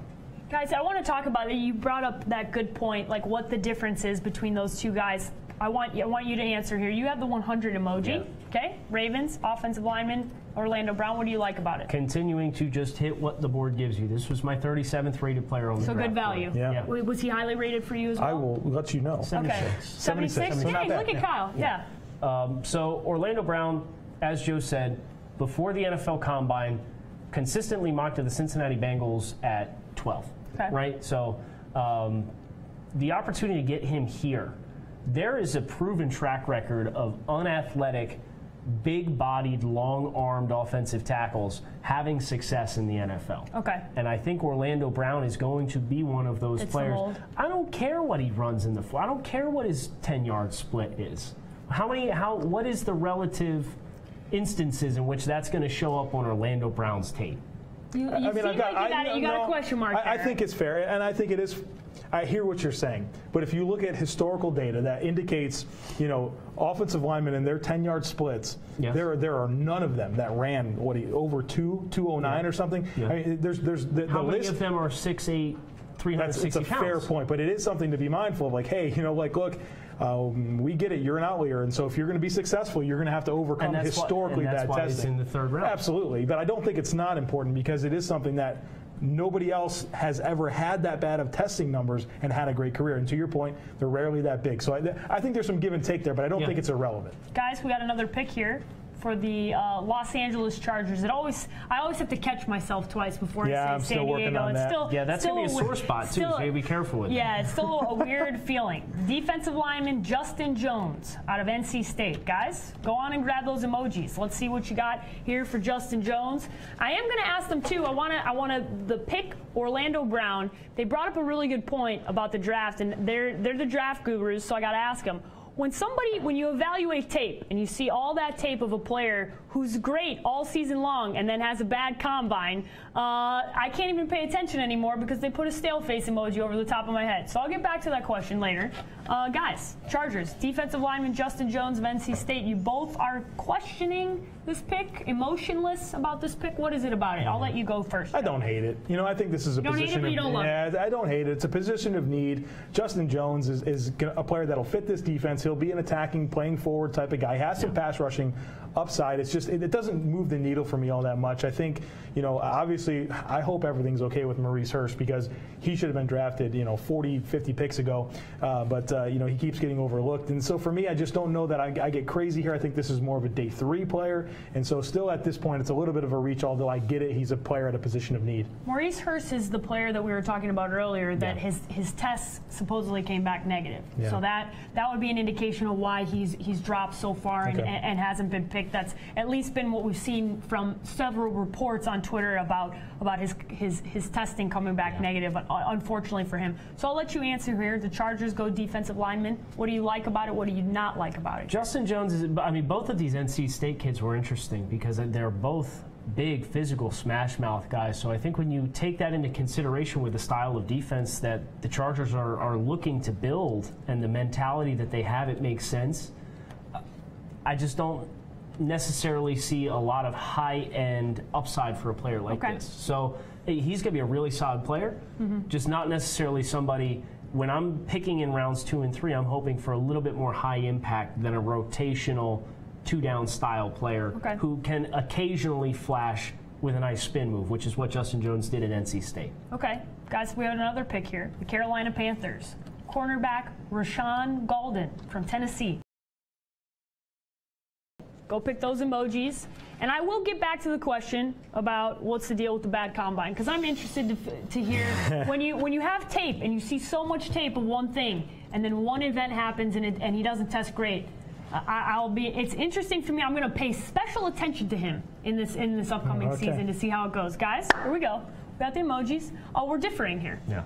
We got the 100 emoji over here. We got the stale face emoji over here. Joe, you get to go first. 100 emoji. What about this draft pick do you like? I was begging the Panthers to get the secondary right. So they've listened to me, and they've made 2 picks now. Dante Jackson earlier, Rashawn Golden. Rashawn Golden, I love his tape. He's a player that I think can fill so many different roles. He's a versatile player. Now they finally have a versatile player in the Panthers secondary, and I think that's so important. I think he's a player that can win man-to-man situationally. He doesn't have great speed. He's a little tight, so he's not going to be able to run with everybody. But that's why I think he's going to play a lot of safety. And you look at this safety tandem in Carolina with Mike Adams, with Colin Jones, with Denoris Searcy as the backup. Now you got a guy with some versatility that's younger and that I think can carve out a role as a versatile player in the role of a Tyrann Mathieu type player. Not necessarily that type of a skill set, but using that type of capacity to give Carolina some much-needed versatility. Okay, Kyle, you had the stale face. You had the stale face emoji, so not keeping it 100. So what is it about cornerback Rashawn Golden that you're not necessarily in love with? Well, my concerns with Golden on tape was he was super up and down. I thought he was fairly inconsistent when I watched him on tape. I like his physicality, I like his aggressiveness, but from a technical standpoint, he didn't really move the needle for me. Okay. So I'm just, when you look at this Carolina secondary, I thought they needed some guys that were a little more ready to play right now. Yeah. And I don't think Golden's going to be able to do that with a lot of consistency. If they do get him on the field early on, I think you'll see a lot of mixed results. Guys, we have quite a few things going on Twitter right now. Quite a few polls, quite a few questions, and I'm going to go to the poll. Okay, the question was asked: what team is doing the worst? The consensus losers of the draft thus far are the Raiders and the Seahawks. Are you guys in agreement with that? Yeah. I have turned my black villain hat into a white cowboy hat because, folks, you got this nailed down pat. Oh. It's exactly. You've identified clearly the 2 teams that should be cast at the Steelers a little bit. You can certainly make a case for the Saints, but I mean nothing. I cannot read because they are not very nice. Are they directed? Are they blaming us for this? No, they're not blaming us. If they got our draft guides, they wouldn't. But be John here. Schneider, yeah, buddy, stay off Twitter tonight. The Ravens have their pick, guys. The Ravens have selected tight end Mark NFL Draft. We can come back to value here is terrific with Mark Andrews. This is a player that, despite coming out of Oklahoma and playing tight end, much like Hayden Hurst, was a 10% of his snaps with his hand in the dirt. So this is a guy that's doesn't necessarily athleticism as a Hayden Hurst, but and he's running down the field. But when he comes up square on you and you're a defender arriving with a pursuit angle, He'll just give you that little bit of a slip. You see guys grabbing at straws on the way through, and then he'll pick up an extra 5-10 yards. This is a really reliable middle-of-the-field receiver that I think is a terrific add for the Baltimore Ravens offense. I think the Ravens have been an interesting team. Yeah. When we talk about the flip side of the teams that we've been hating on or not liking their draft, the Ravens are an interesting team of what they've done so far. You have the 100 emoji. Yeah. What do you like about tight end Mark Andrews to the Baltimore Ravens? I love the direction. Yeah. You have a legitimate opportunity here now with him and Hayden Hurst to do 2 tight end sets. And right now that's important for Joe Flacco. Yes. That's something he can take advantage of. But it really gets me excited about Lamar Jackson and how he can use these tight ends. One thing, I keep saying this, is that Lamar Jackson is going to face zone coverage. Just because he's so dynamic, you got to have eyes in the backfield. And now you have 2 seam-busting tight ends, 2 guys that can sit down in zones and really be zone busters and work in between. And Lamar Jackson has showed great growth working the football in between zones because that's something he had to do so that he can soften up those defenses and hit stuff over the top. Now you've got 2 tight ends that can really sit in zones and create after the catch. And I really like the direction of this offense. And I like how Ozzie Newsome's setting this team up with a vision and a plan and an identity moving forward beyond his retirement. Yeah, he's going to retire but put his team and his organization in a really He's good... putting his stamp on this. This is really good. He really is. Okay, guys, we have a trade here. The Rams were up on the clock, a team we haven't really heard a lot about, and that's for a reason, because they made a lot of moves and they got rid of a lot of picks, okay? But the Rams traded down with the Raiders. The Rams traded pick number 87 to the Raiders for 89, so 2 spots and 217. The Raiders selected defensive end Arden Key out of LSU. Okay. Is this going to be something we're excited about? Because guess what? We just got done talking about how the fans and we are not happy with what the Oakland Raiders have done thus far. Is John Gruden and Reggie McKenzie going to get a little love on this pick? Let's see. SpongeBob memes. We got a Patrick and a SpongeBob. I'm going to you first, Joe. Right. What is going on here? Do you like this pick? Do you not like this pick? What is the usage of this move? I am really nervous about the Raiders. Hey, John's only in the first of 10-year contract. He is. He's got 9 more years to figure this out. Arden Key is the risk of risks, and I get it. We're getting towards the middle portions of the draft, so it's not as bad as taking him early. But Arden Key, if you look at the last 12 months of his life, very, very concerning. There's a lot of concerns with some substance abuse. Decision making. Quitting the team, getting off and on, weight fluctuations, battling injuries. Just all over the place. And so, all right, now you've had some questionable picks already. You have another questionable pick. I get the upside here. Now, if everything comes together for Arden Key, he can be a special player, but I'm still nervous. I'm still really nervous about the Raiders. But that makes a lot of sense. What do you got there? You got a fire emoji and the Patrick emoji. So have the Raiders redeemed themselves a little bit in your eyes? Tigers do not change their stripes. Oh, here we go. Listen, it's not the Bengals. Okay. If there was a team Tigers that you would have said, yeah, they're probably going to take a questionable character like Arden Key, it was going to be the Oakland Raiders, of course. right? Right. The upside of Arden Key and the incurred risk of the 87th overall pick, who cares? Okay. It's a 3rd-round pick, and you have a guy that in 2016 showed that he had tremendous pass rush upside. He set the LSU single-season sack record. 2017, he came in to the start of the season, 280. There's a lot of gray area in between the end of 2016 and the start of 2017. Spent time away from the program, but came in at a heavier weight. Said at the combine he started the season at 280, and he was really stout against the run.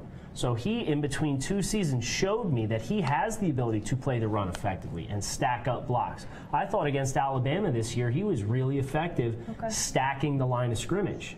You go back to 2016, and that's the much more pliable version of Arden Key, where he can rush the passer, and he has that length. So you've seen the best of both worlds with him. At the 3rd-round pick, for as talented as he is on the football field, the risk here is much worth the reward. Okay. All right. That makes a lot of sense. Guys, we have another trade. Been a lot of trades today, especially we're getting towards the end of the 3rd round. The Panthers traded back with the Green Bay Packers. The Green Bay Packers, I have the details of the trade. The Packers have traded for number 88 and number 101 in the 4th round and number 147. 101 and 147. Packer, Oren Burks from Vanderbilt. Guys, Do we like this one? Let's go find some emojis. Let's talk. We've talked, which makes me sick.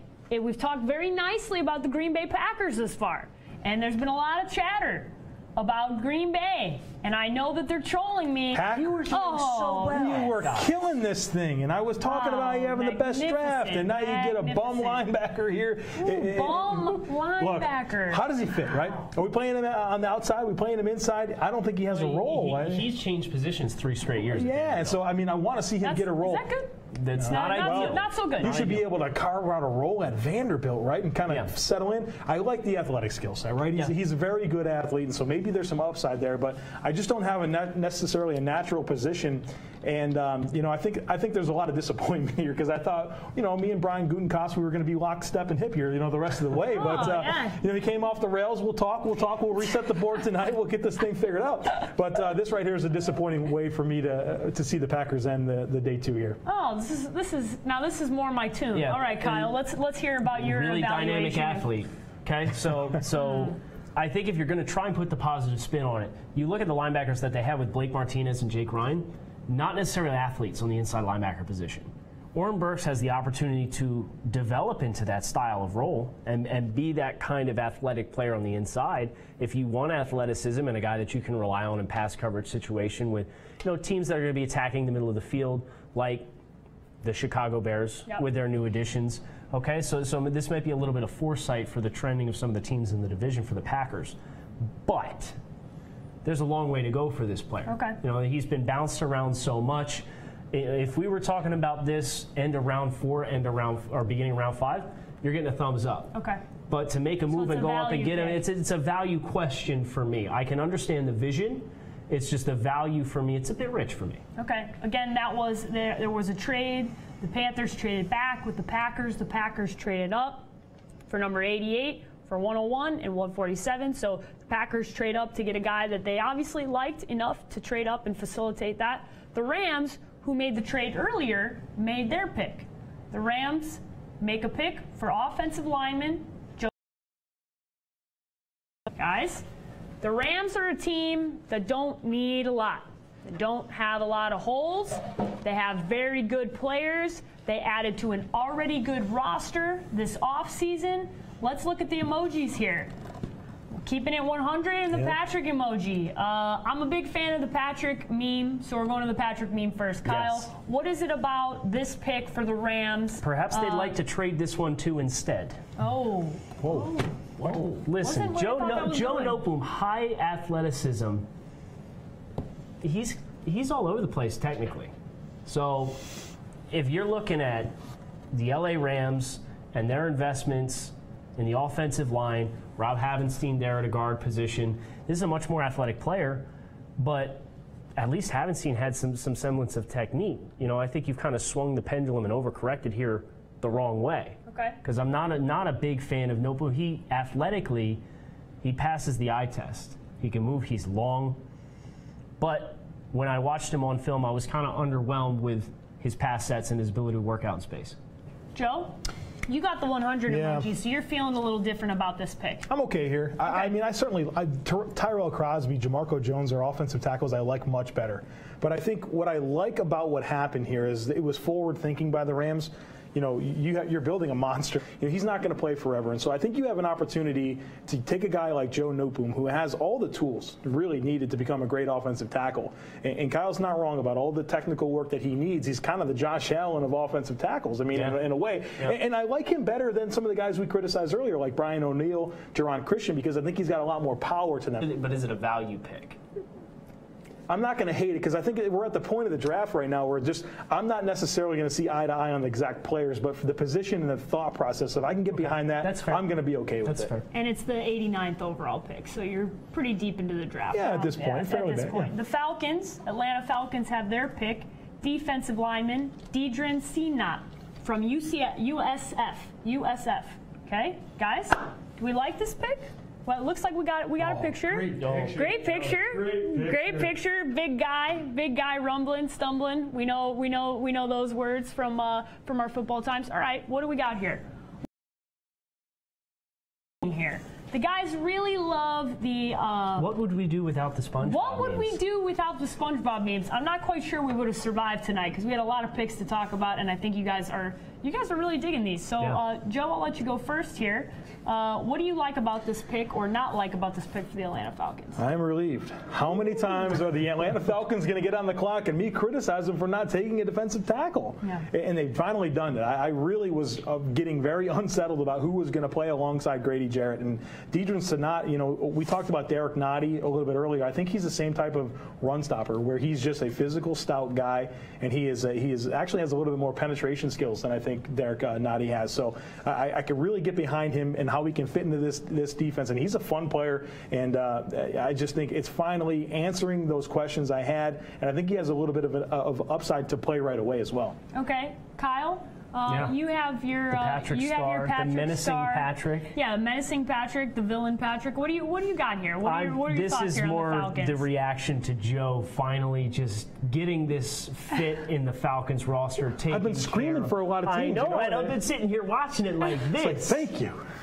So defense tonight, I mean, it's exactly what we said the Falcons needed, is that really stout. He's an A-gap to A-gap style player. Yep. I don't think you're going to get a lot of lateral production out of him, but he's going to rock up centers, and he's going to eat up blocks at the point of attack. These super fast linebackers like Deion Jones fly all over the field. They're going to fly around clean. Grady Jarrett's going to get a lot more single looks because Sanat's a handful. If you leave centers on him, he's going to be able to collapse some of these centers. So it's a scheme fit. It's a technical fit. It fits the need on this roster for Atlanta. So, I'm kind of taking the same mentality as what Joe had with the previous pick with Joe Noteboom, because the value, this isn't necessarily where I valued this player, but the thought process here does make sense. Okay, so both of you guys you've been freaking out about this with Atlanta for a while. But there's been a lot of teams, right? Like Carolina, I'm like, give me a DB. Yeah. So It's the fit. It's the fit. We got a question from YouTube that I'm going to ask you guys. Can you ask Kyle and Joe? This one comes from Phil on YouTube. If you have questions, guys, this is the time where we've got about 8 more picks left in the 3rd round. So if you have questions, now's the time to get those in so I can ask the guys as the end of the 3rd round comes very quickly. Phil wants to know who has had the best and worst just day 2. So take day 1, throw it out the window. Just day 2. Who are the best and worst teams on day 2? Joe, I'll go to you first. Let's start with the best. Best Dallas Cowboys, right? I mean, Connor Williams, Michael Gallup, attacking 2 needs that you have with players that are far greater than where they were picked. I mean, Connor Williams is a player that if they took him in the 1st round, I wouldn't have blinked. Got him in the 2nd round. Yeah. Michael Gallup is exactly the type of wide receiver I think they needed. And so Dallas Cowboys, for me, is the winner so far today on day 2 exclusively. Okay, I'll let you do your best as well, and then we'll go to the worst. Yeah. So who's the winner of just specifically day 2 from Baltimore Phil on YouTube? Ravens. Ah, okay. Boomer Sooner. Yeah. Orlando Brown Jr. and Mark Andrews are the day 2 picks for the Baltimore Ravens. Really like both of these guys and their ability to step in long-term to this Baltimore. I mean, Orlando Brown, the questions about his athleticism aside, the physicality and mentality that he brings to playing the offensive tackle position, it's right on brand with the Baltimore Ravens. He punches guys in the mouth, he picks guys up and throws them to the ground. I mean, just an extremely large physical human being. And Mark Andrews as that sly middle-of-the-field receiver, giving Lamar Jackson things that he didn't have at Louisville, which was guys who could catch the ball reliably. Mark Andrews is that style of player. And as Lamar grows into this, whether it's next year in 2019 or 2020 that Lamar gets on the field and is the starting quarterback here, the opportunity to have guys that he can rely on in the middle of the field while he gets off schedule, and those guys that are going to be right there in the intermediate areas of the field to help bail him out when he's forced off his platform, it makes a lot of sense. What a time for the Baltimore Ravens. This has been an exciting draft for them, I think, especially going up and getting Lamar Jackson at the end of the 1st round. It's been an exciting time. We're watching all the things that they've been doing and leaving their franchise in a good position as they move forward. Now let's talk about the worst. The worst of day 2, Joe, if you're looking and evaluating specifically, like Phil said, only what team do you look at and go, yeah, it's been a bad day for your organization? Yeah, just after Cowboys Nation can embrace me. Yeah. Let me go to the other big fan base, the Oakland Raiders, and you guys can throw tomatoes at me, but your team's not doing great. On day 2 alone here, we've got P.J. Hall, a defensive tackle. I would have taken 20 different defensive tackles over P.J. Hall. Not great. Pick 57. We got Brandon Parker. There's probably 10 offensive tackles I would have taken higher than Brandon Parker, and then a total risk in Arden Key, who I get the risk is probably worth it at pick 87. But you're trying to build this locker room. You're trying to get your pieces in place moving forward, and adding a guy with the questions that Arden Key has, I think, is very questionable. Okay. On the flip side for you, Kyle. I think Arden Key saved Baltimore or saved Oakland from getting this recognition for me. I buy into the upside of Arden Key. And I think in the 3rd round, 87th overall pick, it's appropriate value. Seattle Seahawks, 1 pick, Rasheem Green. Both Joe and I are really down on this player, and I don't see a susceptible. There's too many holes in his game, right? Like when you watch this film, doesn't make a lot of sense for 1 pick on this day, and they go this direction. You had to get somebody that you could feel good starting. Are you going to start Rasheem Green, like right off the bat? Nope. Are you going to plug him into Michael Bennett's role? Because you're going to get disastrous results if that's the case. So Seattle, as far as I'm concerned, today they came up empty-handed. Yeah. Rashad Penny, he's okay. Yeah. It would not have been my backup choice when they picked it at 27 overall. Also kind of interesting because a lot of chatter this morning about Earl Thomas. Earl Thomas does not get dealt. I think obviously we've talked about the caliber of a player Earl Thomas is, but he's part of the old regime. Okay, the Seahawks are moving forward in a completely different direction, and it kind of feels like they're maybe going to be stuck in a in-between point here because they were hoping to move Earl Thomas for at least a 2nd-round pick, which they were not able to do. So you would assume at this point Earl Thomas is going to play for the Seattle Seahawks in 2018. And he should, right? Yeah. And that's something I talked about earlier. Like, why are you going to trade away your best players that are not necessarily old when you've already created so many holes? And the reality here, as long as Russell Wilson's on this team, they're going to have a chance to win every single Sunday. But I really hate how they're depleting everything around him and then not necessarily going in directions that I would favor with their draft picks. So I'm not on board with the direction of the Seahawks. Especially while Russell Wilson's in the prime of his career. Very disappointing. Interesting timing for the Seahawks. It's been not so good for them. Now, guys, I got a pick for the New Orleans Saints. The wide receiver Traquan Smith from UCF, the national champs, my national champs. Love UCF. Give them a shout out, my boys down in Central Florida. Traquan Smith to the Saints. Drew Brees adding another guy to his repertoire here for the Saints. This is a team we've also been we haven't been a fan of what the Saints have done. Not moving up to get Marcus Davenport when we're too excited. Guys, let's take a look at these emojis. The same. Okay, more of the same. Joe, I'll go to you first here. You're not excited about this pick for the New Orleans Saints. Tell me about why. I don't hate it. Okay, Traquan Smith's you're right in the middle. Yeah, he's an okay football player. I love his ability at the catch point. Things really slow down. He knows how to go up and get the football, and that's going to complement really well with Drew Brees. And I don't think that they didn't need a receiver. I think it is a position of need where Ted Ginn's probably more ideally suited to play in the slot, and now they got 2 boundary guys in Michael Thomas and Traquan Smith. I thought they needed an X factor, and so they missed out on some of the tight ends that were pretty intriguing earlier in the draft. And so, if Traquan Smith's going to be the X factor, then I'm not sure that he really delivers in that capacity. And so, with the move to go get Marcus Davenport, it seems like they're in win now mode, and they kind of should be with Drew Brees kind of aging. But I don't know that this moves the needle. We're getting towards the end of day 2, so that shouldn't be overly criticized. But I'm not sure that he does a whole lot for me, and that's why you get the kind of the stale face here. Okay, you got the laughing face emoji, so you are also not a fan of these boys are greedy. They signed Cameron Meredith. They have Michael Thomas. They have Ted Ginn. You're going to go out and you're going to draft another straight line speed receiver. They are just really playing up. We're pitch and catching the ball down the field.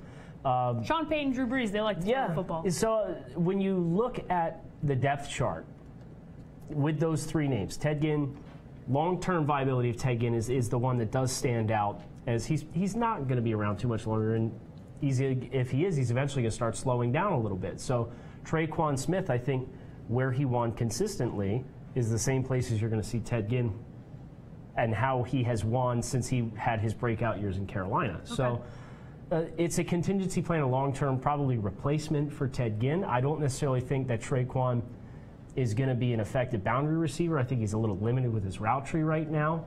But the athleticism, and when he's working vertically down the field, you do see those areas in his game as strengths. So it's just of course New Orleans is going to go out and get this guy. Yeah, that's situation. Yeah. The situation. All right, guys, we got a pick in for the Steelers, offensive lineman Chukwuma Okorafor. Did I get the one right? Nailed it. All right, I practiced that one. I knew it was coming. Western Michigan.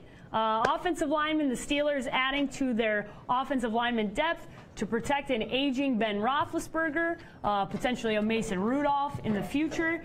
I knew this pick was coming. That's why I practiced the name. I knew it was going to come today. Guys, let's talk about this one.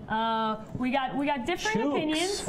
You got differing opinions. This is my dude. This is your dude. You got the heart eye emoji. So talk about your man. What do you like about this for the Steelers? Yeah, Chukwuma reminded me athletically and on film of Ronnie Stanley out of Notre Dame. He's more raw than Ronnie Stanley. I will say that, and that's why you see Chukwuma going here in the late third round. But I really like, with how raw he is to the game, he shows a lot of high promise. He shows that he gets a lot of the concepts. He's not necessarily there with all of the techniques yet, but he's long-armed. He's kind of a dancing bear style guy from yesterday, right? So really nimble-footed guy. There's some false steps. There's some false punches in his game, sure. But I think there's all the tools here to be a very high-caliber left tackle in the NFL. And I'm going to buy in on that upside because of how raw and how short he's been playing football. Okay. Joe, you have the emotionless emoji here. What do you not like necessarily or not buying into for this pick here? I love that they're collecting a good football player here. I think Chukwuma Okorafor is definitely far better than where he's getting drafted right now. I thought he had a lot of upside to be picked earlier and be a starter. The thing that confuses me, I don't know how he helps Pittsburgh today. And we talk about windows. And it seems like a lot of what Pittsburgh has done is very forward thinking in preparing for life without Ben Roethlisberger and Chukwuma Okorafor. I don't know that he has a path to a starting role very, very early in his career. So good football player. It's just what has Pittsburgh done to stay at the top of the AFC? And I don't know that they've done a lot to help them today. So it seems like they might be preparing more. So and it's peculiar because I think this is one of the most talented teams in the NFL that has an opportunity to win the Super Bowl this year. Very, very close. I mean, they're right there with one play away from having a home game in the playoffs from the New England Patriots. I mean, he did score a touchdown on the play. So. Yeah, it was a catch. It was sup NFL, fix that rule. Jaguars, they made their pick. Safety Ronnie Anderson out of Alabama. Guys, Ronnie Harrison. Yeah. You don't like him? No, I think Ronnie. This is appropriate value for him. For me, he's big, long. Where I saw him struggle was laterally trying to challenge tackles. Okay. But if he's coming at you head on, he is a sledgehammer. Okay. He's a really physical guy. I really like the blend of Harrison's mentality as a downhill run defender and the Jacksonville mentality in their entire defense. You got the fire emoji, so you like this pick. We've liked what Jacksonville's done, especially from the defensive side, adding to an already stacked defense. Yeah, I like it a lot. I think safety, if you maybe thought there was a place where they can upgrade, it was probably safety on defense. And Ronnie Harrison's a guy who had a tremendous career at Alabama in the SEC on a great Alabama Crimson Tide defense. And so I think if you can get him in situations where he's playing forward and attacking, he's a tone-setting type player. And so you have all these nasty guys on this Jacksonville defense that are long, they're big, they're physical. He's just another guy that kind of fits that molds. It keeps that identity defensively, and I just think that they're building a bully on all aspects of their team. And so this is a physical, imposing team collectively. Ronnie Harrison adds to that. You guys both like Ronnie Harrison. Collectively, you guys are both in on that pick. All right, guys, the next one, we had a trade. The Vikings trading up to get offensive lineman Alex Kappa from Humboldt State. Guys, let's get some emojis here. That is some hair, man. Epic choice on the photo. I am all in on the full-blown hairband hair that is happening on screen right now. The Bucks get an offensive lineman. Guys, let's get this pick. We both like. I hope it's not. That's why I got hard eyes. That's why you got the hard eyes. You get to go first here. You're loving on his hair. What's going on here? Why do you like this pick for the Bucks? This is, he is really something when you watch him. When we saw him at the Senior Bowl, he didn't really have a developed build. And it was something that stood out. One of the most awkward things that we do throughout the course of the entire draft process is the Senior Bowl weigh-ins. because everybody sits in an auditorium, and these guys come across the stage in spandex shorts. They take their height, their weight, and they walk off the stage, and the next guy comes over. Alex Kappa looks like what you would expect an offensive lineman from Humboldt State to look like. Not necessarily the most developed physically play. He's a big white dude. So you see him on the way in, and I hadn't watched his film before the Senior Bowl. It's like, oh, okay, you know. Yeah.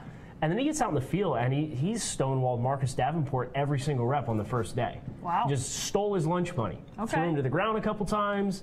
So I really love his demeanor. So he's like a sneaky physical player. I think he carries a lot of his weight from the waist down, which gives him a good promising base to work with. The upper body functional strength is something that he needs to develop, but at this juncture in the draft, this is a great value pick for Tampa Bay considering the needs that they have on the offensive line. Yeah, what do you like? You got the fire emojis. It's a great pick. You like this pick? Yeah, I mean, I love that they're getting this offensive line right. They had a few holes. And they just, they invested in Jameis Winston, #1 overall, but now they got their running back in Ronald Jones, and Ronald Jones has the best vision maybe of any running back in this class. And so now we got a guy here that can create space, and Alex Kappa is a guy that at the Senior Bowl and on tape, he just moved bodies. Okay. And so I love that, and I love that they're dipping into the small school. That's something they had success with Ali Marpet. He's really turned out to be a great player for them, and so kind of dipping into those small school ranks again and trying to see if they can strike gold, and I dig it. All right, guys, we got a question from YouTube. That's what we're going to get to here. Anyone you're shocked about not going yet? Let's take a look at your draft boards, maybe collect your thoughts here. Anyone you're looking at and you're going, with the exception of, we talked about obviously with the heart condition, some of the testing that has come back there, that would be the reasoning behind that. Guys, who are some guys that you're going, you know what? Still some really good players available. Yeah, Mo Hurst aside, Jamarco Jones from Ohio State is one for me. I really appreciated his 2017 film. I thought he was really effective and used body positioning really favorably. Had some toughness to his game, was able to reset the line of scrimmage and make space for that Ohio State offense. Thought Houston would have been thrilled to see him on the board with their pick in the 3rd round. That didn't come into reality. So Jamarco Jones is the one that stands out to me. Okay. That's the one that stands out to you. How about you, Joe? Tyrell Crosby, another offensive tackle. How about Jannard Avery? Big, athletic linebacker. I mean, this is exactly what the NFL wants, and surprised at some of the linebackers that have went in front of him, as well as just what he offers and what I think the NFL is missing out right now. Okay, guys, we got a couple of picks to get to here. The 49ers select safety Tavarius Moore out of Southern Miss. And do you have an emoji for that, or do we want to go straight into the Bills? I got some quick thoughts here on Tavarius Moore. It's interesting. Jarkiski Tart. That's not an easy one to pronounce. No, that's not. The second time. That was the problem. Yeah. Because they got him back, but what this does is it opens up things with Jimmy Ward, who's a much better player in the slot. And so right now he's projected to start at one of the safety spots. You have a more rangy guy that they can plug in back there and give him an opportunity to play where he plays better. So maybe you get better in 2 positions here with this pick. Yeah. What are your thoughts here? Yeah. So I mean, you have it emotionless. You're emotionless. I didn't think necessarily this was a position of need for San Francisco, but as Joe pointed out, this gives them some more flexibility in the back end. And I will say this for Tavarius Moore. Very productive football player. He had 3 interceptions this year. He finished the year with almost 90 tackles. Good open field athlete, good space defender. So those things considered, that is going to give Jimmy Ward the opportunity to potentially get down into that nickel roll a little more often. Okay, the last pick here before the compensatory picks for the Buffalo Bills, defensive lineman Harrison Phillips from Stanford. Guys, you know what time it is. Go grab those memes. Go grab those emojis. I'm excited to see what Buffalo Bills Mafia fan over here, Joe, has to say about this pick. You know what? Okay, we're going with it. We're going with it. We're back. We're back. And you're a jerk. You are a jerk, Kyle. You're a jerk. He likes to. He's full-blown villain on this show that we're getting to the end of. Joe. Yeah. You got the Arthur meme. You're a Bills guy. Defensive lineman Harrison Phillips. What do you think about that? You're going to find a lot of people out there that like Harrison Phillips a lot more than I do. But this is the the prototype Brandon Beane, Sean McDermott guy. This is the Boy Scout, the guy who won wrestling state champions. Just the guy that's going to be the consummate pro in the locker room and bring a lot of energy. I mean, he is that guy that they like. And the problem with Harrison Phillips, you look at his production. I mean, he's got maybe the best production of any defensive tackle in the class in the Pac-10 or Pac-12. I mean, so you like that, but his skill set is really underdeveloped. I mean, his hand usage very poor, his anchor very poor. He gets washed out of gaps. Everything he does is hustle, and you got to love that, right, from a football perspective. And that's something that coaches gravitate towards. But this is the NFL, man. This is big boys. This is Marshall Yanda. This is Trey Turner. This is all these guys, man. And so I get nervous about him holding his gaps against more powerful offensive linemen, and I don't think his skill set is overly dynamic. So you're not in love with this pick? This era of Buffalo Bills football under the direction of Sean McDermott and Brandon Beane. You just figure guys like this are going to be on their radar, and they're going to pick them. Yeah. All right. What are you thinking over here? You're laughing. Yeah, which I took as mostly a troll of Joe. It's exactly what it is. I knew because Joe this morning showed me a mock draft of the second round that had the Dolphins selecting Harrison Phillips, hoping to get a rise out of him. And I love this is karma being a cruel mistress for Joe Marino. Joe always talks about how Buffalo needs to get more stout in the middle of their defense. Harrison Phillips is a bull in a china shop more than he is anything else. How's that for a draft cliche? I love that. Bull in a china shop. Bull in a china shop. So Harrison Phillips, you do appreciate the fact that he's all over the field. If he's on the backside of a run, he's going to turn and chase down the line of scrimmage, try and get down there and try and make plays. But I've never seen defensive tackles make more tackles 6 and 7 yards downfield than I do Harrison Phillips. All right. 96 of them, right? He is not especially developed stacking and shedding at the point of attack. So if you're hoping to get defensive tackle play in which you can set the line of scrimmage, discard of the block, and make the play at the line of scrimmage, that's not his style of play. Okay. So you guys, I have to ask you this question, and it's not the end of the draft yet, so we're not quite to this part yet. We never got to your draft cliches. Oh, wow. There we go. We have so much to get Come on back. And don't think I forgot. I have an elephant memory. I remember everything. Okay? You and Kyle, I'm not in good company for hoping you guys miss the tables have turned. I don't miss things. Okay. All right, what do we got? So I need to know. Kyle's been saying some draft absolutely grinds your gears. What is the worst thing that people can say when they're evaluating a player that's a draft cliche? Maybe this is a stretch, but I hate when we make issues out of things that aren't issues. Oh, yeah. And so, like, a lot of times there'll be something that you don't prefer about a player, or he doesn't check a box necessarily how you want it to, but you're overlooking things that are important that they do. And so, maybe you want your defensive tackles to be 315 pounds, but there's one that's 290. But you never on tape one time thought he got rooted out of gaps and had trouble holding up at the point of attack. So to me, that weight matters. You want him to be bigger, but it's only an issue if it's an issue. So I hate when we're overly critical of players because they don't check the box the way you want to, but it's still fine because it doesn't inhibit them on tape. Okay, this is the other question that I had to get to. Unless you want to go after another draft cliche that you hate. No, that's all right. You and I were in agreement on our draft cliches. Yeah. That is the Josh Rosen criticism that I heard. I don't know if he loves football. He doesn't love football enough. That to me is the worst draft cliche. That's not a problem because it's not a problem, right? Yeah. It's exactly what Joe's kind of saying too. Right. It's a ridiculous draft cliche.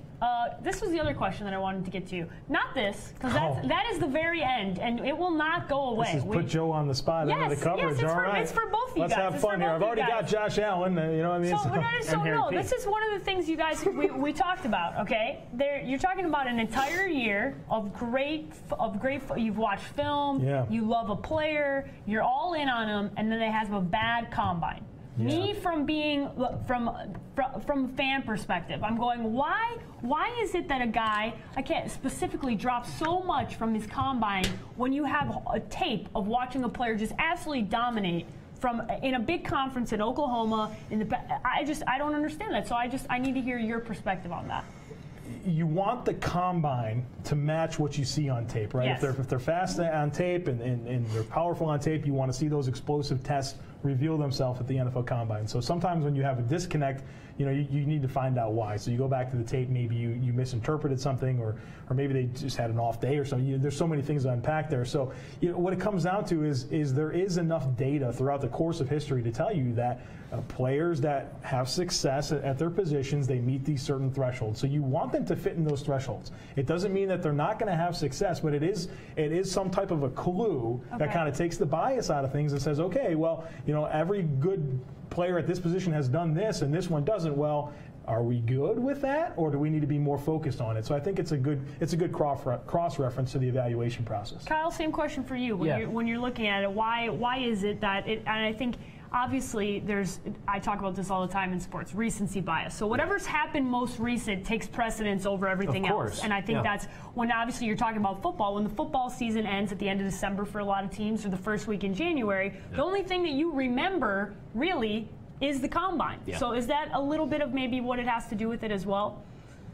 Sure. I mean, if you think back to people referencing player on film too, they talk about the bowl game. Yeah. It's always, in Sam Darnold's bowl game, he threw 2 picks against Ohio State and didn't play well, and da-da-da-da-da. So, but to Joe's point, there's enough data points here too where, James Washington's a great example. James Washington checks in at the Senior Bowl. He's under 5'11". Whoa, this was a big-time contested catch receiver down the field. People start taking all these exceptions to James Washington. But then you get his arm length measurement, and he's got 33.5-inch arms. And then he gets to the NFL Combine, and he jumps 32.5 inches. And now people are all concerned again. But then he goes to his pro day, and he jumps 39. So if you just have to take all the data points together, too.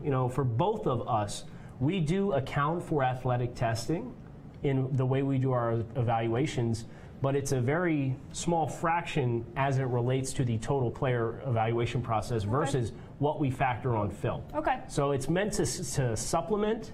So if a player, that's how Orlando Brown does not crash and burn in my draft rankings, because, I gave him a first-round grade on film.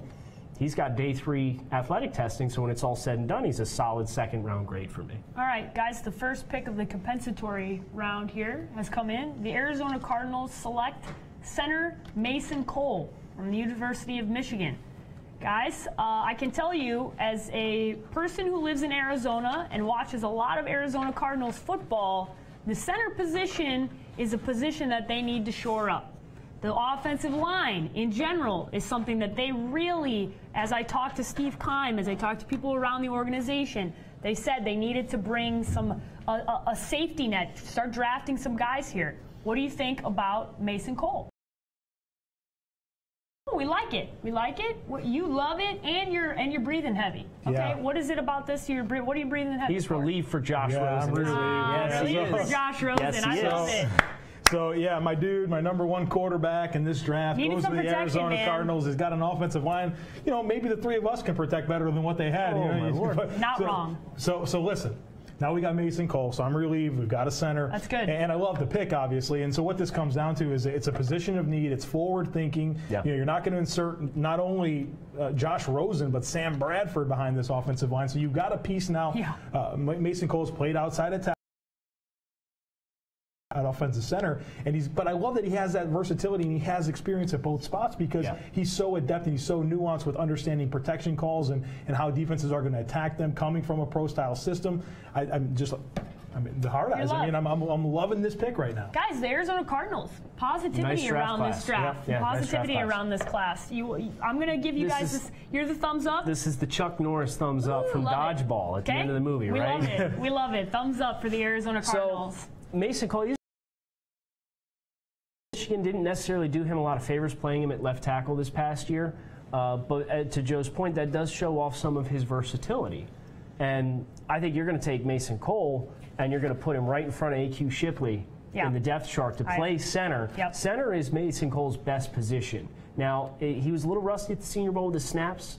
Some of those snaps were barren left a little bit, but long term, I don't expect that to be an issue because he's played all across the line.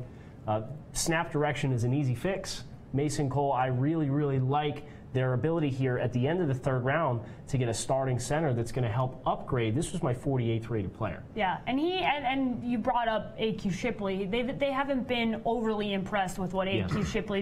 They've gone in and out at this position. They've been looking for a guy who can be a starter for long term for the Arizona Cardinals. So this makes a lot of sense. We have a pick for the Houston Texans, tight end Jordan Atkins from UCF.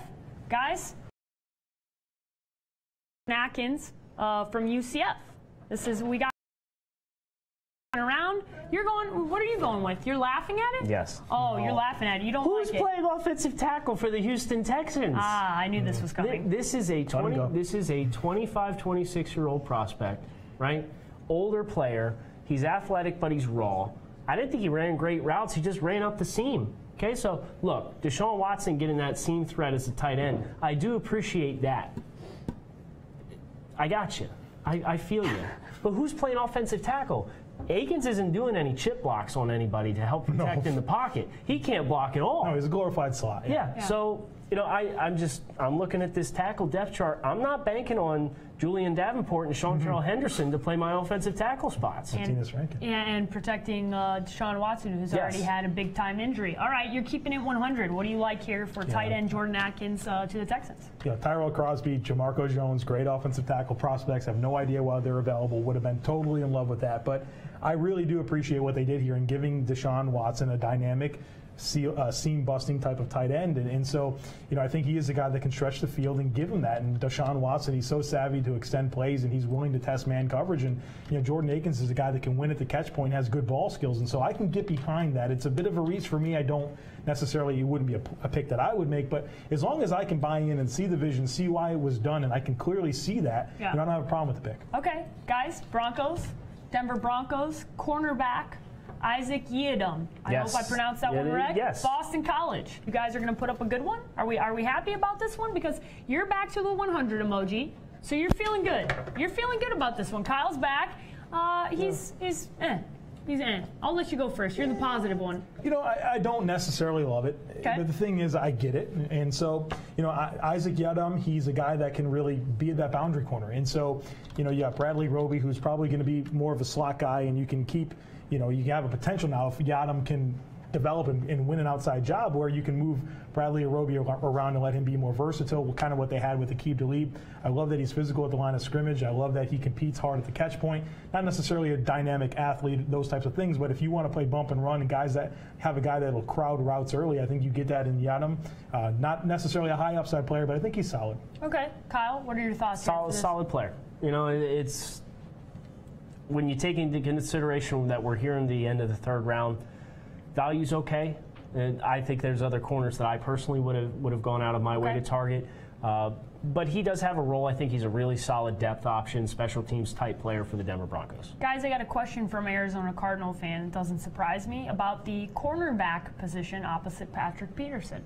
So when you're talking about that in the next couple of rounds, is there anybody from a cornerback position you guys can point Arizona Cardinal fans to? Because that has been one of the, I would say, the biggest issues for this franchise, trying to find a cornerback opposit Patrick Peterson. They haven't been all that concerned about it, though, it seems. I worry about it every offseason.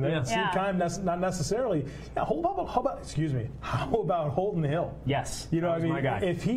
If he's got some off-the-field issues that make you a little bit concerned, but from a physical traits perspective, he's got the best in the class. Maybe I don't think that's too much of a stretch. Physical, he has great ball skills. He can win in multiple techniques. And so I think, we're looking at day 3 now. This is the time to take some chances, and I think Holton Hill has the upside to be a lockdown corner if everything clicks off the field. You would agree? Holton Hill's the best tackling corner in this class. Yep. There's no question about it. He hits like a linebacker when he's filling it on the boundary. Terrific cover 2 skills. He's got a lot of upside in press man coverage as well. So if I'm looking at Holton Hill, and it's the next time I'm on the clock on day 3 and Holton Hill's there, this is instantly worth it because your conversion rate for these picks isn't all that high once you get into day 3. So you may as well take a risk on a super talented player like Holton Hill. Guys, the last pick of the third round is officially in. The Chiefs select linebacker Dorian O'Daniel from Clemson. Guys, this is the last time I'm going to ask you. Pick out your emoji, pick out your meme. Let's talk about this one. I see. Good catch, I got some. That was a great catch. I feel as if we're gonna get some good emojis here. We're playing nice with each other. We're gonna share. Okay, we're gonna share, guys. We're back. This is across the board. Good stuff here. You guys like this pick for the Chiefs. Linebacker Dorian O'Daniel. Joe, I'll let you go first. You got 2 emojis. What do you like about this pick and the fit for the Kansas City Chiefs? This is one of my low-key draft crushes. I love Dorian O'Daniel. He's been a really good playmaker for this Clemson defense, and he's really underappreciated, and it's nice to see him go day 2. He's a really great fit for what the NFL wants to do in terms of their defenses, having versatile guys that can fill excuse me, multiple roles. He wins in space. He can win in coverage. And the big concern that I had with him is, can he beat blocks at the NFL level? But they've done a good job of addressing that by adding Derek Nottie, a guy that's going to eat space and keep the second level free. So I think that you can use him in a very versatile role, in an attacking role, and he has that pursuit style upside that the NFL covets right now. Okay, what are your thoughts here? Last pick of the draft of the 3rd round here on day 2. Chiefs, linebacker, Dorian O'Daniel. What do you like? This is an interesting ad because you look at some of the linebackers that they have. They have Reggie Ragland, who's a super physical guy, but he doesn't have a lot of range. They've got Anthony Hitchens coming in from Dallas, who's a really solid linebacker. And you got those 2 guys as your 2 inside guys.